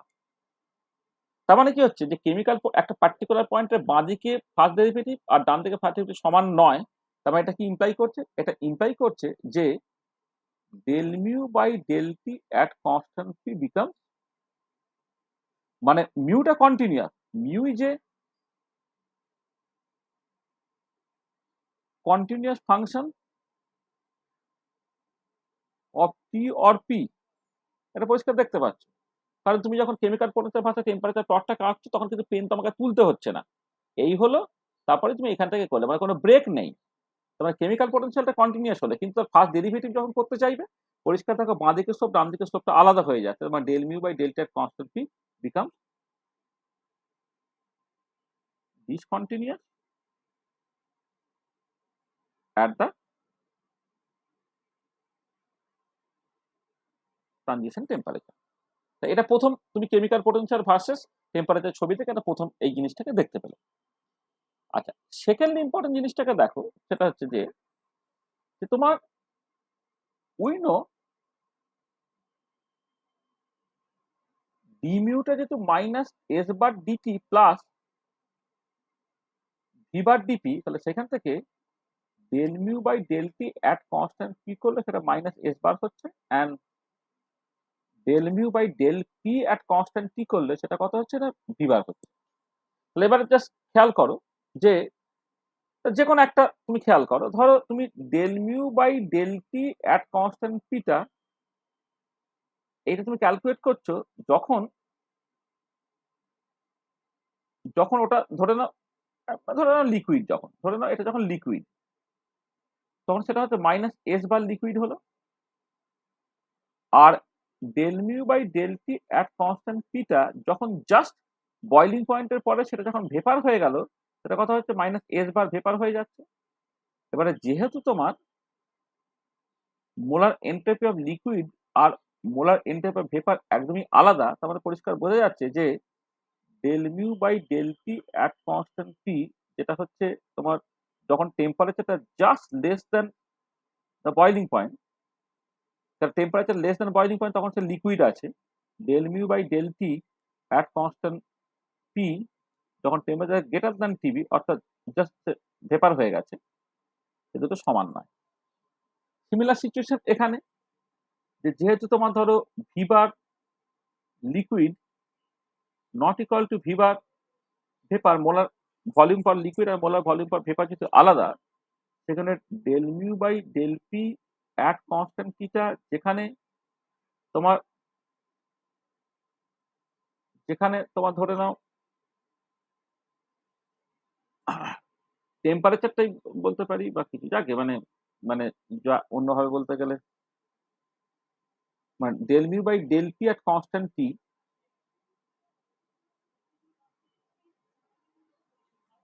জাস্ট এটা যখন তোমার ভেপার ফেজে থাকছে বা লিকুইডে থাকছে, আর del mu by del P at constant T সেটা যখন তোমার ভেপারে যাচ্ছে, সাডেনলি এটা আলাদা হয়ে যাচ্ছে। মানে দেখো এই যে তোমার যেটা বোথ হয়ে মানে দুদিক দিয়ে বলতে পারো, এক হচ্ছে কেমিক্যাল পোটেনশিয়াল দুটো আলাদা হচ্ছে, তোমার এই যে স্লোপটা আর কি, মানে এখানে যা এখানে আলাদা, তাহলে আলাদা হলে তার করসপন্ডিং এনট্রপি গুলো আলাদা হবে। বা যদি মিউ বারতে পি তুমি প্লট করতে, তাহলে সাডেনলি মোলার ভলিউম গুলো আলাদা হবে। বা উল্টো দিকেও তুমি বলতে পারো যে লিকুইডের মোলার ভলিউম আর ভেপারের মোলার ভলিউম আলাদা বলেই তো তোমার লিকুইড ফেজে মিউ ভার্সেস পি পটের স্লোপ আর ভেপার ফেজে মিউ ভার্সেস পি পটের স্লোপটা তোমার আলাদা হবে। এবং তুমি দেখবে যে এই ধরনের সিচুয়েশন গুলো মানে এই একটা স্পেশাল মানে একটা ক্লাস অফ ছবি তোমাকে আমি এঁকে দেখাতে পারি। ধরো এগুলো তুমি দেখতে পাবে, ধরো একটা এক্সটেন্সিভ প্রপার্টি তুমি প্লট করছো, এদিকে টেম্পারেচার প্লট করছো, এদিকে ধরে নাও মোলার ভলিউম তুমি প্লট করছো। তুমি পরিষ্কার দেখতে পাবে দুটো কবি তোমার ফেজ ধরে নাও, একটা আলফা ফেজ, একটা ধরো বিটা ফেজ। মনে মনে ভাবো আলফা ফেজটা লিকুইড ফেজ আর বিটা ফেজ তোমার ভেপার ফেজ। তাহলে কি হবে, টেম্পারেচার বাড়ালে লিকুইডের তোমার ভলিউমটা হয়তো স্লোলি বাড়ছে, কিন্তু যখন তোমার ট্রানজিশনটা হয়ে গেল তখন কিন্তু ভলিউমটা হঠাৎ করে অ্যাব্রাপ্ট চেঞ্জ হয়ে যাবে। মানে হ্যাঁ, মানে কি হচ্ছে, এমনিতে হয়তো আলফা ফেজ বা তুমি পিওর লিকুইড নিয়েছো, পিওর লিকুইডের ভলিউমটা টেম্পারেচার বাড়ানোর সাথে সাথে অল্প অল্প বাড়তে পারে, বা পিওর ভেপার তারও ভলিউমটা টেম্পারেচার বাড়ানোর সাথে সাথে অল্প অল্প বাড়তে পারে। কিন্তু খেয়াল করে দেখো যে যখন তোমার একদম ট্রানজিশনটা করলো অর্থাৎ লিকুইড থেকে জাস্ট ভেপার হলো, এটা ধরো ট্রানজিশন টেম্পারেচারে এইটা, তখন কিন্তু ভলিউমটা একটা অ্যাব্রাপ্ট চেঞ্জ হয়ে যাচ্ছে। সিমিলার সিচুয়েশন হচ্ছে তুমি যদি এইটা যদি এনথালপির জন্য করো তাহলে একই রকম সত্যি, যদি এটা এন্ট্রপির জন্য করো সবগুলো একই রকমের সত্যি, যদি এটা ইন্টারনাল এনার্জি করো সেটা একই রকমের সত্যি, অ্যান্ড সো অন। এটা মানে তুমি জাস্ট ওয়াই অ্যাক্সিস বরাবর এনট্রপি বলো, ভলিউম বলো, এনথালপি বলো, এন্ট্রপি বলো, এদের একটা অ্যাব্রাপ্ট চেঞ্জ হবে কোথায় না এট দ্য ট্রানজিশন টেম্পারেচার। এইটা সেটা আর একটা ভীষণ ইম্পর্টেন্ট পয়েন্ট, সেটা তুমি পরিষ্কারভাবে এখানে দেখতে পাচ্ছ। এইটা ঠিক আছে, হলো? এটা এটা বুঝতে পেরেছো তো? হ্যাঁ মানে তাহলে এখানে যেটা দাঁড়াচ্ছে সেটা হচ্ছে যে তোমার মানে তুমি যদি ধরো এই এস বার ভার্সেস টেম্পারেচার অথবা ভি বার ভার্সেস টেম্পারেচার অথবা ইউ বার ভার্সেস টেম্পারেচার অথবা এইচ বার ভার্সেস টেম্পারেচার, এগুলো যদি তুমি দেখো এইটা, সেটা মানে দে আর ডিসকন্টিনিউয়াস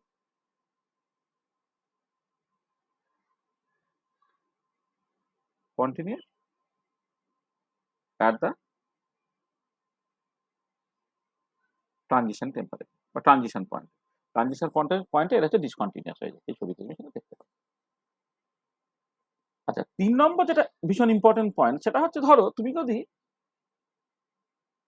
সিপিটা বের করতে চাও, ধরো molar hit capacity at constant pressure তুমি ধরো দেখতে চাই, molar hit capacity at constant pressure. তো এটা সিপি বার ধরো তুমি লিখছো, সেটা কি হবে? আমরা জানি del H by del T at constant P এরকম হয়। তার মানে এটা অ্যাকচুয়ালি কি লিমিট যখন ডেল্টা টিটা টেন্ডস টু 0, তখন ডেল্টা এইচ বার লিখে তো delta H bar by delta T. মানে কি যে তোমার হিট ক্যাপাসিটি কিভাবে তোমাকে বের করতে হয় না, কোনো একটা গিভেন সাবস্টেন্স তুমি নিয়ে নিয়েছো, মোলার হিট ক্যাপাসিটি হলে তুমি 1 মোল নেবে, না হলে যে কোনো একটা আরবিট্রারি অ্যামাউন্ট তুমি নিয়ে নিচ্ছ, তার টেম্পারেচারটা 1 ডিগ্রি বাড়ানোর জন্য তোমার করসপন্ডিং এনথালপি যে চেঞ্জটা হচ্ছে কতখানি হিট লাগছে, মানে কনস্ট্যান্ট প্রেসারে হিটের চেঞ্জ সেটা তো এনথালপিক চেঞ্জের সঙ্গে সমান। তাহলে প্রতি একক টেম্পারেচার চেঞ্জ করার জন্য কতখানি হিট লাগলো, বা আমি এইভাবে বলতে পারি যে যখন ডেল্টা টিটা 1 তখন ডেল্টা এইচটা কত আর কি, সেইখান থেকে তুমি জাস্ট হিট ক্যাপাসিটি আর কনস্ট্যান্ট প্রেসার বের করতে পারো। আচ্ছা, এবারে এই যে নর্মাল ফেজ ট্রানজিশন গুলোর ক্ষেত্রে কি হয় দেখো, ধরো তুমি একটা এক্সাম্পল হিসেবেই নাও, ধরো বরফকে তুমি জলে কনভার্ট করছো, তাহলে বরফের টেম্পারেচার হয়তো মাইনাস সামথিং ডিগ্রি ছিল, তুমি টেম্পারেচারটাকে বাড়াচ্ছ, বাড়িয়ে বাড়িয়ে বাড়িয়ে বাড়িয়ে বরফটা 0 ডিগ্রি সেন্টিগ্রেডে এলো। 0 ডিগ্রি সেন্টিগ্রেডে এসে কি হবে, বরফ থেকে তোমার জল হচ্ছে।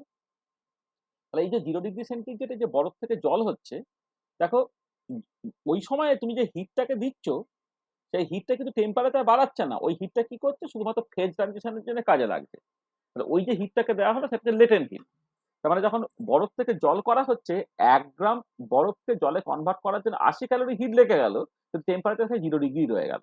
ঠিক একই রকম ভাবে জল থেকে যখন জলীয় বাষ্প করা হচ্ছে, 1 গ্রাম জলকে জলীয় বাষ্পে কনভার্ট করার জন্য 540 ক্যালোরি হিট লেগে গেল, কিন্তু টেম্পারেচার তোমার একই রয়ে গেল। তার মানে কি দাঁড়াচ্ছে, এটা দাঁড়াচ্ছে যে at the transition point,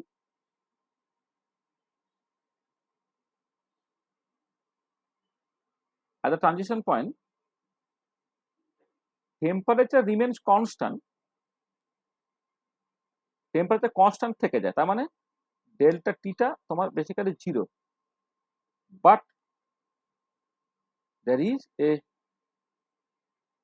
non-zero amount of heat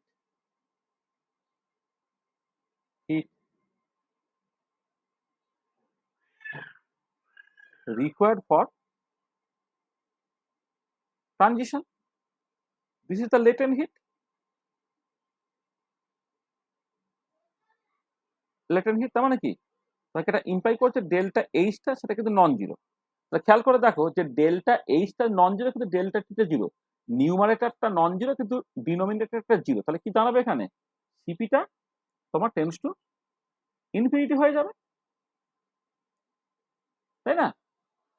সিপিটা তো ইনফিনিটি হয়ে যাবে। তার মানে কি বোঝা গেল যে এই যে ফার্স্ট অর্ডার ফেজ ট্রানজিশন যখন হবে, এটা normal phase transition, first order phase transition, তাদের জন্য তোমার এই মোলার হিট ক্যাপাসিটির কনস্ট্যান্ট প্রেশার সেটা ইনফিনিটি হয়ে যাবে। তার মানে first order phase transition associated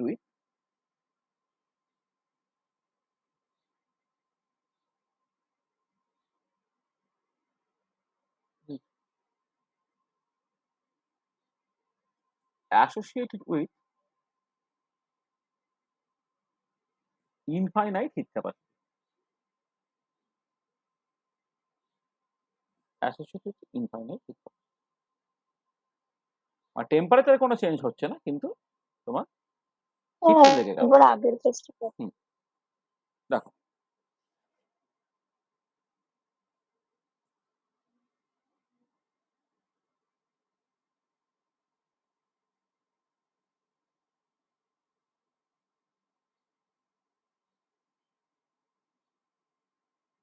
ঠিক আছে।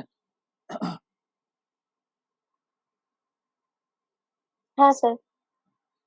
তার মানে কি হলো দেখো, এই যে আমি এখানে যখন তোমাকে ফার্স্ট অর্ডার ফেজ ট্রানজিশনে তার তিনটে ইম্পর্টেন্ট ফিচার্স খুব দরকার। তাহলে ফার্স্ট যে ফিচারটা এখানে আমি উল্লেখ করলাম সেটা হচ্ছে যে তোমার কেমিক্যাল পোটেনশিয়াল ভার্সেস টেম্পারেচার বা কেমিক্যাল পোটেনশিয়াল ভার্সেস প্রেসার ইত্যাদি প্লট যদি তুমি করো, তাহলে তুমি দেখতে পাবে যে কেমিক্যাল পোটেনশিয়াল ভার্সেস পি বা পি প্লটটা কন্টিনিউয়াস, কিন্তু তার ফার্স্ট ডেরিভেটিভ ডিসকন্টিনিউয়াস। এটা এক নম্বর তুমি দেখতে পাচ্ছ। সেকেন্ডলি হচ্ছে যদি মিউ ভার্সেস পি প্লটের ফার্স্ট ডেরিভেটিভ বা মিউ ভার্সেস পি প্লটের সেকেন্ড ডেরিভেটিভটা যদি তোমার আলাদা হয়, ডিসকন্টিনিউয়াস হয়, তাহলে তুমি দেখতে পাবে যে যদি এনথালপি, এনট্রপি, ভলিউম বা ইন্টারনাল এনার্জি ভার্সেস টেম্পারেচার তুমি প্লট করো, তাহলে সেটা তোমার মানে তার প্লটটা ডিসকন্টিনিউয়াস হয়ে যাবে। ঠিক আছে, মানে যে দেখো ট্রানজিশন পয়েন্ট একটা অ্যাব্রাপ্ট জাম্প হবে, অর্থাৎ ডিসকন্টিনিউয়াস হবে। মানে ট্রানজিশন টেম্পারেচারের জাস্ট বাঁ দিকটা যেমন, তার ডান দিকটা জাস্ট আলাদা, দুটো সমান না, লিমিটিং ভ্যালুগুলো মিলছে না। ঠিক আছে। আর থার্ডলি হচ্ছে তোমার সিপিটাতে ইনফাইনাইট হয়ে যাবে। আচ্ছা, এবারে এর সঙ্গে পাশাপাশি যদি তুমি সেকেন্ড অর্ডার ফেজ ট্রানজিশনটাকে দেখো,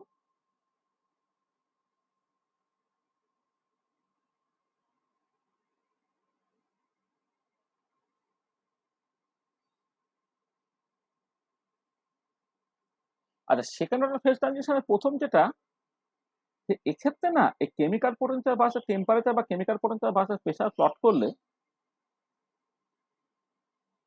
ছবিটা কি হচ্ছে না, chemical potential versus pressure plot করলে ছবিটা না ধরো এটা এরকম দেখতে হলো। মানে এরকম দেখতে হলো, মানে আগের যেমন পরিষ্কার একটা পার্টিকুলার পয়েন্ট ছিল, সেই পার্টিকুলার পয়েন্টের যে বাঁ দিকের শোপটা ডান দিকের শোপটা আলাদা, কারণ পরিষ্কার করে দেখা যাচ্ছিল, এখান থেকে কিন্তু সেরকম নয়। তো তুমি chemical potential versus temperature plot করো বা chemical potential versus pressure plot করো, তখন এরকম একটা কন্টিনিউয়াস ফাংশন হচ্ছে এটা। এবং যেটা ইম্পর্টেন্ট পয়েন্ট যে এই এই এই পার্টি এই ধরনের যে ছবিতে, তাতে তুমি যেটা দেখতে পাবে, মানে এই পার্টিকুলার কেসে আমি বলে নিচ্ছি, মানে ছবিটাকে আঁকলে তোমার আরো পরিষ্কার হবে। এটা মিউ ভার্সেস টি ছবিটা কিন্তু এরকম হয়, আর তারপরে ওই ছবিটাকে এঁকে নিই, তাহলে তোমার হচ্ছে ব্যাপারটা পরিষ্কার। ধরো যদি এখানে এস বারের ছবিটাকে আঁকি as a function of temperature, এটা এস বারের ছবিটাকে আঁকছে as a function of temperature, তাতে তোমার দেখা যাচ্ছে ছবিটা ধরো তোমার এরকম একটা দেখতে ছবি হয়। এটা তোমার ট্রানজিশন টেম্পারেচার। ঠিক আছে। বা কেউ যদি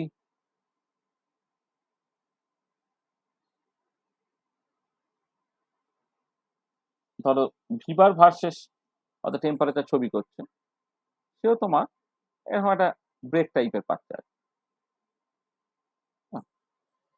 আচ্ছা, মানেটা কি হলো একটু ভালো করে বোঝার চেষ্টা করো। মানে পরিষ্কার এখানে মিউ ভার্সেস টি প্লটটা কন্টিনিউয়াস, তো আগের ক্ষেত্রেও কন্টিনিউয়াস ছিল, কিন্তু ফার্স্ট ডেরিভেটিভটা খেয়াল করো। দেখো এই যে del mu by del T at constant P, তো তোমার মাইনাস এস বার তুমি দেখেছো। তাহলে এবারে এই পার্টিকুলার পয়েন্টের বাঁ দিক থেকে তুমি আলফা ফেজ বলো, আর ডান দিক থেকে যদি বিটা ফেজ বলো, মানে পরিষ্কার বুঝতে পারছো যে del mu by del T at constant P এটা আলফা ফেজে, আর del mu by del T at constant P beta ফেজে সেটা আলাদা। মানে তুমি ও সরি সরি সরি হয় না, এখনো হয়নি, দাঁড়া এক সেকেন্ড। মানে তুমি সেকেন্ড ডেরিভেটিভটাকে করে নাও,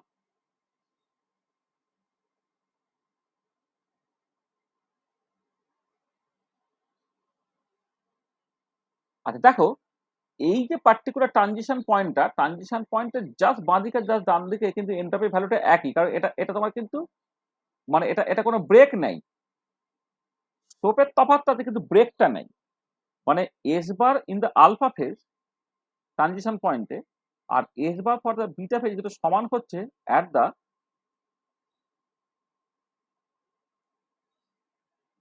ট্রানজিশন পয়েন্টে দেখো জাস্ট বাঁ দিকে আর জাস্ট ডান দিকে তো আলফা ফেজেরও যা মোলার এন্ট্রপি বিটা ফেজেরও ঠিক একই মোলার এন্ট্রপি। তাহলে কি হবে, del mu by del T at constant পিটা আলফা ফেজে আর del mu by del T at constant পিটা বিটা ফেজে তারা কিন্তু তোমার সমান হয়ে যাচ্ছে। এটা দেখো সমান, কারণ del mu by del T at constant পিটা হচ্ছে মাইনাস এস বার, তাহলে এন্ট্রপি গুলো যদি ট্রানজিশন পয়েন্টের জাস্ট বাঁ দিক আর জাস্ট ডান দিকে, এটা ট্রানজিশন পয়েন্ট যদি হয় জাস্ট বাঁ দিকে এবং ডান দিকে যদি সমান হয়ে যায়, তাহলে সার্টেনলি তোমার ফার্স্ট ডেরিভেটিভ গুলো সেটা তোমার সমান হবে, কারণ এন্ট্রপিটাই তোমার ফার্স্ট নেগেটিভ অফ এন্ট্রপি তোমার ফার্স্ট ডেরিভেটিভটা রিপ্রেজেন্ট করছে। আচ্ছা ভলিউম দিয়ে করলে একই রকমের situation, del mu by del P, del mu by এখানে এখানে এটা এটা টি না করে এটাকে তুমি ধরো এমনি এটাকে প্রেসার লিখ, আমার তো প্লটটা তো মিউ ভার্সেস টি প্লটও হতে পারে, মিউ ভার্সেস পি প্লটও হতে পারে। Del mu by del P at constant পিতে সেটা তো ভি বার রিপ্রেজেন্ট করে, তাহলে পরিষ্কার V bar for the alpha phase আর V bar for the beta phase সমান হচ্ছে অ্যাট দ্য ট্রানজিশন পয়েন্ট।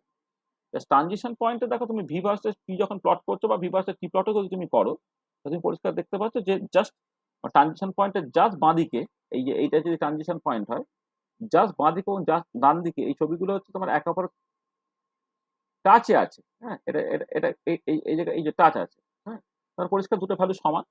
তার মানে del mu by del P at constant T alpha ফেজে আর del mu by del P at constant T beta ফেজে এটা দুটো সমান হবে। কিন্তু তুমি যদি সেকেন্ড ডেরিভেটিভটাকে করো, del two mu by del T square করো অ্যাজ এ কনস্ট্যান্ট প্রেসার, কি হবে minus del S bar by del T at constant P হয়ে গেল। মানে আগে যে ইকুয়েশন রেখে তুমি আরেকবার ডেরিভেটিভ করো, এই যে এটা ছিল del mu by del T at constant P, সেটা মাইনাস এস বার ছিল, সেটাকে আরেকবার ডেরিভেটিভ করলে কি হবে del two mu by del T square, সেটা হচ্ছে minus del S bar by del T at constant P. এবার পরিষ্কার দেখো যেটা দেখতে পাওয়া যাচ্ছে del S bar by del T at constant P, অর্থাৎ এস ভার্সেস পি প্লটের স্লোপটা আলফা পেজে বা ট্রানজিশন পয়েন্টের জাস্ট বাঁদিকে আর ডেস এল S bar by del T at constant পিটা বিটা ফেজে অর্থাৎ ট্রানজিশন পয়েন্টের জাস্ট ডান দিকে কিন্তু আলাদা। দেখো এদিকে যা স্লোপটা এদিকে স্লোপটা কিন্তু আলাদা, স্লোপটা কিন্তু আলাদা হয়েছে, তার মানে এখান থেকে ক্লিয়ারলি তুমি কি বুঝতে পারছো del T mu by del T square for the alpha phase এটা actually not equal to del T mu by del T square for the beta phase. Similarly তুমি এটাও করতে পারো, ডেল টু মিউ বাই ধরো del P স্কোয়ারটাকে যদি করো at constant temperature, সেটা কি হবে del V bar by del P at constant temperature হচ্ছে, ছবি থেকে সেটা পরিষ্কার del V bar by del P at constant temperature, সেটা আলফা ফেজে মানে ভিভার ভার্সেস পি প্লটের স্লোপ, এই যে ভিভার ভার্সেস পি প্লটের স্লোপটা দেখো বাঁ দিকে যা ডান দিকে আলাদা, এইটা is not equal to del V bar by del P at constant T for the beta phase, এই দুটো আলাদা। সেখান থেকে তুমি বলতে পারছো del two mu by del P square for the alpha phase, this is actually not equal to del 2 mu by del p square for the del 2 mu by del p square at the beta phase, del 2 mu by del p square at the beta phase। তার মানে কি দাঁড়াচ্ছে, যেটা দাঁড়াচ্ছে হচ্ছে mu is A continuous function of temperature or pressure, del mu by del t at constant p or del mu by del p at constant t, এটাও হচ্ছে আর বা ইজ কন্টিনিউয়াস।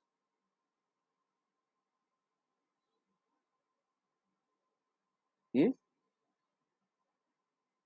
continuous, কিন্তু del 2 mu by del t square or del 2 mu by del p square or del 2 mu by del t del p এটা হচ্ছে মানে is discontinuous। তাহলে second order phase ট্রানজিশনে তুমি যখন আসছো, সেকেন্ড অর্ডার ফেজ ট্রানজিশনে মানে ফার্স্ট অর্ডার ফেজ ট্রানজিশনে কেমিক্যাল পোটেনশিয়ালটা কন্টিনিউয়াস পাওয়া যায়, কিন্তু first derivative discontinuous. Second order phase ট্রানজিশনে chemical potential continuous, first derivative continuous. ডিসকন্টিনিউটিটা আসছে কোথায় না সেকেন্ড ডেরিভেটিভে গিয়ে ডিসকন্টিনিউটিটা আসছে। সেই মতো করে মিউ ভার্সেস টি প্লটের যে নেচারটা দেখো আগে যেমন ছিল এখন পাল্টে গেল। তার সঙ্গে সঙ্গে তোমার ওই যে এই যে ছবিগুলো ছিল তোমার এস বার বা ভি বার বা এইচ বার বা ইউ বার, তার যে করসপন্ডিং ছবিগুলো সেটাও কিন্তু পাল্টাচ্ছে। মানে ফার্স্ট অর্ডার ফেজ ট্রানজিশনের ক্ষেত্রে একটা অ্যাব্রাপ্ট জাম্প ছিল এট দ্য ট্রানজিশন পয়েন্ট, এখানে কিন্তু মানে অ্যাব্রাপ্ট জাম্পটা তোমার থাকছে না। আচ্ছা, আর একটা যেটা ভীষণ ভীষণ ইম্পর্টেন্ট পয়েন্ট সেটা হচ্ছে এই যে যে যে যখন তোমার সেকেন্ড অর্ডার ফেজ ট্রানজিশনটা হয় না, সেই ফেজ ট্রানজিশনটা একটা পার্টিকুলার টেম্পারেচারে না ঘটে একটা রেঞ্জ অফ টেম্পারেচারে ঘটে। তাহলে for second order phase transition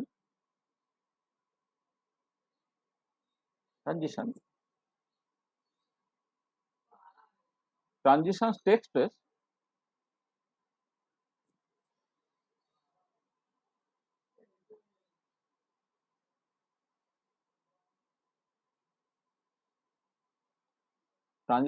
place within a range of temperature instead of at a particular temperature. যেমন ধরো অ্যাজ ফর এক্সাম্পল তুমি যদি গ্লাসের যদি মেল্টিংটাকে কনসিডার করো, গ্লাস রড তুমি নাও, গ্লাস রডটাকে টেম্পারেচার দিয়ে তুমি তাকে মেল্ট করার চেষ্টা করবে। একটা একটা অর্গানিক কম্পাউন্ডের একটা ক্রিস্টাল নিয়েছো, তাকে তুমি হিট করে মেল্ট করার চেষ্টা করছো, ভার্সেস একটা গ্লাস রডকে তুমি হিট করে মেল্ট করার চেষ্টা করছো। তো গ্লাসের ক্ষেত্রে একটা পার্টিকুলার টেম্পারেচারে মেল্টটা করবে না, বাট রেঞ্জ অফ টেম্পারেচার তোমার মেল্টটা করবে। তখন কি হবে, তা যদি হয় যেটা হচ্ছে দেখো তুমি খেয়াল করে, যদি এদিকে তুমি ট্রানজিশন টেম্পারেচারটাকে প্লট করো, এদিকে যদি সিপিটাকে প্লট করো, সিপি বার তো by definition del H bar by del T at constant P, বা তুমি বলতে পারছো লিমিট ডেল্টা টিটা tends to zero delta H bar by delta T. তো এইটা তাহলে আগের ক্ষেত্রে ফার্স্ট অর্ডার ফেজ ট্রানজিশনের জন্য যেটা হচ্ছিল ডেল্টা এইচটা নন জিরো বা ডেল্টা টিটা জিরো হচ্ছিল, এখন কিন্তু ডেল্টা টি এর একটা তোমার ভ্যালু থাকবে। ভ্যালু থেকে যাওয়ার জন্য যেটা হবে, যদি এই হচ্ছে তোমার ট্রানজিশন টেম্পারেচার হয়, এই যদি তোমার ট্রানজিশন টেম্পারেচার হয়, তাহলে সিপি ভ্যালুটা না তোমার এরকম দেখতে হয়, এরকম দেখতে হয়, মানে তোমার উল্টানো ল্যামডার মতো দেখতে হচ্ছে আর কি। মানে ব্যাপারটা কিরকম যে মানে মানে কাঁচের ক্ষেত্রে যেটা হয়, তখন এমনি ট্রানজিশন টেম্পারেচার থেকে যদি অনেক দূরে তুমি থাকো, তা যে হিটটা দেবে সেই হিটটা পুরোটাই টেম্পারেচারটা তোমার বাড়াচ্ছে। তো ট্রানজিশন টেম্পারেচার কাছাকাছি কি হচ্ছে, যে হিটটাকে দিচ্ছ সেই হিটের একটা পোর্শন তার টেম্পারেচার বাড়াচ্ছে, আর একটা পোর্শন হচ্ছে ফেজ ট্রানজিশনের জন্য ইনভলভ হচ্ছে।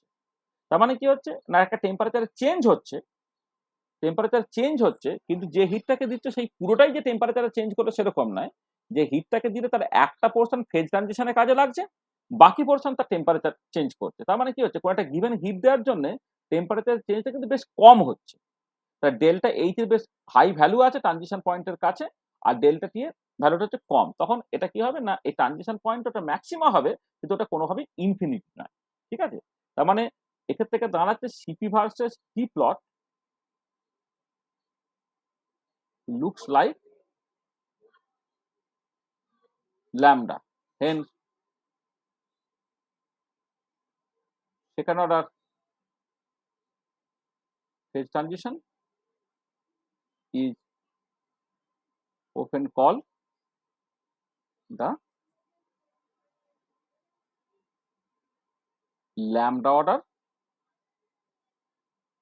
phase transition। তাহলে আগের ক্ষেত্রে যেমন ফার্স্ট অর্ডার ফেজ ট্রানজিশনের জন্য যেমন ইনফাইনাইট হিট ক্যাপাসিটি পাচ্ছিল তুমি, এখন ইনফাইনাইট হিট ক্যাপাসিটি নয়, সিপি ভার্সেস টি যদি প্লটটা করো ওটা একটা ম্যাক্সিমা দিয়ে যাচ্ছে, যে ম্যাক্সিমা দিয়ে যাচ্ছে, অর্থাৎ এটা একটা ল্যামডার মতো দেখতে হচ্ছে, এটাকে তোমার ল্যামডা অর্ডার ফেজ ট্রানজিশনটা বলছে। তা তুমি যদি কম্পেয়ার করো, খেয়াল করে দেখো। আর এখানে এক্সাম্পল কি? এক্সাম্পল হচ্ছে কোন একটা অ্যালয়ের অর্ডার ডিজঅর্ডার ট্রানজিশনটা এই ক্যাটাগরির মধ্যে পড়ে। অর্ডার ডিজঅর্ডার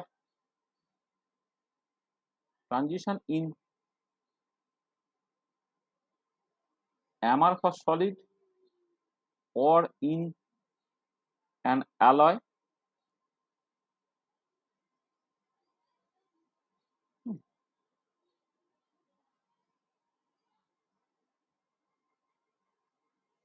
হ্যাঁ, অ্যালয়ের ক্ষেত্রে হচ্ছে এই ধরনের ট্রানজিশন তুমি দেখতে পাবে। হ্যাঁ, তারপরে তোমার একটা ধরো হিলিয়ামের ক্ষেত্রে ফ্লুইড থেকে super fluid transition in helium. হিলিয়ামের ক্ষেত্রে কি ফ্লুইড সুপার ফ্লুইড ট্রানজিশনটা হয়, সেটা এই ক্যাটাগরির মধ্যে পড়ে। মানে এগুলো basically special kind of phase transition আর কি। মানে নর্মাল ফেজ ট্রানজিশন গুলো হচ্ছে তোমার ফার্স্ট অর্ডার ফেজ ট্রানজিশনের মধ্যে পড়ে। আর এই যে অর্ডার ডিজঅর্ডার ফেজ ট্রানজিশন বা ফ্লুইড সুপার ফ্লুইড যে ফেজ ট্রানজিশন গুলো, হিলিয়ামের ক্ষেত্রে যেগুলো দেখতে পাওয়া যায়, এটা special kind of phase transition, সেগুলো সব হচ্ছে সেকেন্ড অর্ডারের মধ্যে পড়ে। তাহলে কি হলো দেখো। তাহলে আমি যদি এই মানে অর্ডার অফ ফেজ ট্রানজিশনের ডেফিনেশনটাকে বললাম, ডেফিনেশন বলার পরে ফার্স্ট অর্ডার ফেজ ট্রানজিশনের তিনটে অ্যাকচুয়ালি ইম্পর্টেন্ট ফিচার। একটা হচ্ছে মিউ ভার্সেস টি প্লট কন্টিনিউয়াস ঘটে, কিন্তু ফার্স্ট ডেরিভেটিভ ডিসকন্টিনিউয়াস। বিভিন্ন রকম থার্মোডাইনামিক ফাংশনস গুলো, যেমন ধরো entropy, volume, internal energy, enthalpy versus temperature plot করলে তুমি যেটা পাচ্ছ, যে ট্রানজিশন পয়েন্টে তুমি একটা অ্যাব্রাপ্ট চেঞ্জ পাচ্ছ, একটা ডিসকন্টিনিউটি দেখতে পাচ্ছ। আর থার্ডলি হচ্ছে হিট ক্যাপাসিটি ইনফাইনাইট। আর করেসপন্ডিং সেকেন্ড অর্ডার যখন তুমি যাচ্ছ, মিউ ভার্সেস টি প্লটটা কন্টিনিউয়াস, তার ফার্স্ট ডেরিভেটিভটা কন্টিনিউয়াস, সেকেন্ড ডেরিভেটিভ ডিসকন্টিনিউটি আসছে। তারপর এনট্রপি, ভলিউম, ইন্টারনাল এনার্জি বা এনথালপি ভার্সেস যখন টেম্পারেচার তুমি প্লটটাকে করছো, তখন ওটা কন্টিনিউয়াস হচ্ছে, কিন্তু তার স্লোপটা ট্রানজিশন পয়েন্টে পাল্টাচ্ছে, সেটা তুমি দেখতে পাচ্ছ। আর তার সঙ্গে যেটা হচ্ছে, এর ক্ষেত্রে এই হিট ক্যাপাসিটি ভার্সেস টেম্পারেচার প্লটটা যখন তুমি করছো, সেটা দেখতে পাচ্ছ ওটা এর মতো, মানে ল্যামডার মতো দেখতে হচ্ছে, সেখানে একটা ল্যামডা অর্ডার ফেজ ট্রানজিশন। তাহলে order of phase transition, first order এবং সেকেন্ড অর্ডার, তাদের ক্যারেক্টারিস্টিক ফিচার, তাদের এক্সাম্পল, তাদের ডিফারেন্সেস, এগুলো পরিষ্কার হলো? বোঝা গেল?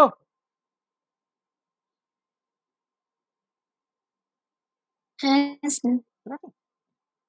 তো দেখো, এই হচ্ছে আজকে আমাদের যেটা পড়ানোর অ্যাকচুয়ালি টার্গেট ছিল, আমরা সেই পর্যন্ত বলে দিলাম। তাহলে আমরা আজকে এই পর্যন্তই থাকলো। নেক্সট ক্লাসে আমরা কোনটা ফোকাস করব? নেক্সট ক্লাসে আমরা চলে যাব হচ্ছে তোমার colligative properties. Colligative property, colligative property যেগুলো হয়, relative lowering of vapour pressure, elevation of boiling point, depression of freezing point বা অসমোটিক প্রেশার, তার জাস্ট মানে ব্যাকগ্রাউন্ডটাকে বলে দিয়ে, মানে তার থার্মোডাইনামিক ব্যাকগ্রাউন্ড যেটা, সেই ব্যাকগ্রাউন্ডটাকে বলে দিয়ে প্রত্যেকটা বিষয় নিয়ে একটু জাস্ট কথাবার্তা বলা। এই কলিগেটিভ প্রপার্টিটা কম্পারেটিভলি একটুখানি বড় চ্যাপ্টার। এটা অ্যারাউন্ড 3টে ক্লাস সময় লেগে যায়, কারণ এখানেই তোমাকে রাউস ল থেকে শুরু করে সবকিছু এই পার্টিকুলার জায়গাতেই বলতে হয় আর কি। প্লাস 4টে কলিগেটিভ প্রপার্টি, 4টে কলিগেটিভ প্রপার্টির ডেরিভেশনটাকে করতে হয়, তার সঙ্গে অ্যাবনর্মাল কলিগেটিভ প্রপার্টিজ আছে, ভ্যান ডার ফ্যাক্টর আছে, এই রিলেটেড অনেক কিছু আছে আর কি। কলিগেটিভ প্রপার্টিতে অ্যারাউন্ড তোমার 3টে ক্লাস লাগবে। নেক্সট দিন আমরা এখানে এইটা নিয়ে কনসেন্ট্রেট করবো। বলো, যা যা বলেছি তাতে কারো যদি কিছু অসুবিধা থাকে বলে দাও।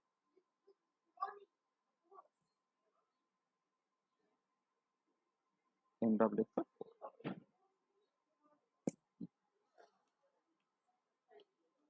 ঠিক আছে?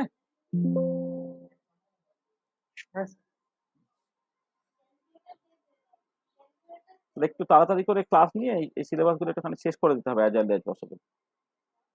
মানে পরীক্ষা তো অনেকের খুব তাড়াতাড়ি হয়ে যাচ্ছে না, আমরা শুরুটা করলাম খুব রিসেন্টলি, কারণ ক্যালকাটা বিদ্যাসাগরের সব পরীক্ষা টরীক্ষা হয়নি বলে।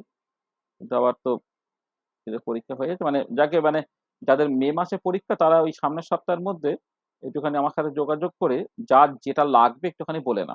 আর যাদের ধরো ক্যালকাটা বা বিদ্যাসাগর, তাদের কিছু বলার দরকার নেই, তাদের সিলেবাসে বা টাইম ফ্রেম সম্বন্ধে আমার মাথায় আছে। হ্যাঁ, যাদের খুব সামনে পরীক্ষা, কি কি সিলেবাসে কি আছে এবং কিগুলো আমি পড়ালাম আর কোনগুলো পড়ানো হয়নি, যা যা জিনিসপত্র লাগবে একটুখানি নিয়ে নিও মনে করে। হ্যাঁ, ফোন করে দিও, ফোন মানে আমাকে হোয়াটসঅ্যাপ করে দিও। হ্যাঁ, আমাকে বা ম্যাডাম কাউকে হোয়াটসঅ্যাপ করে দিও, বলে দিও।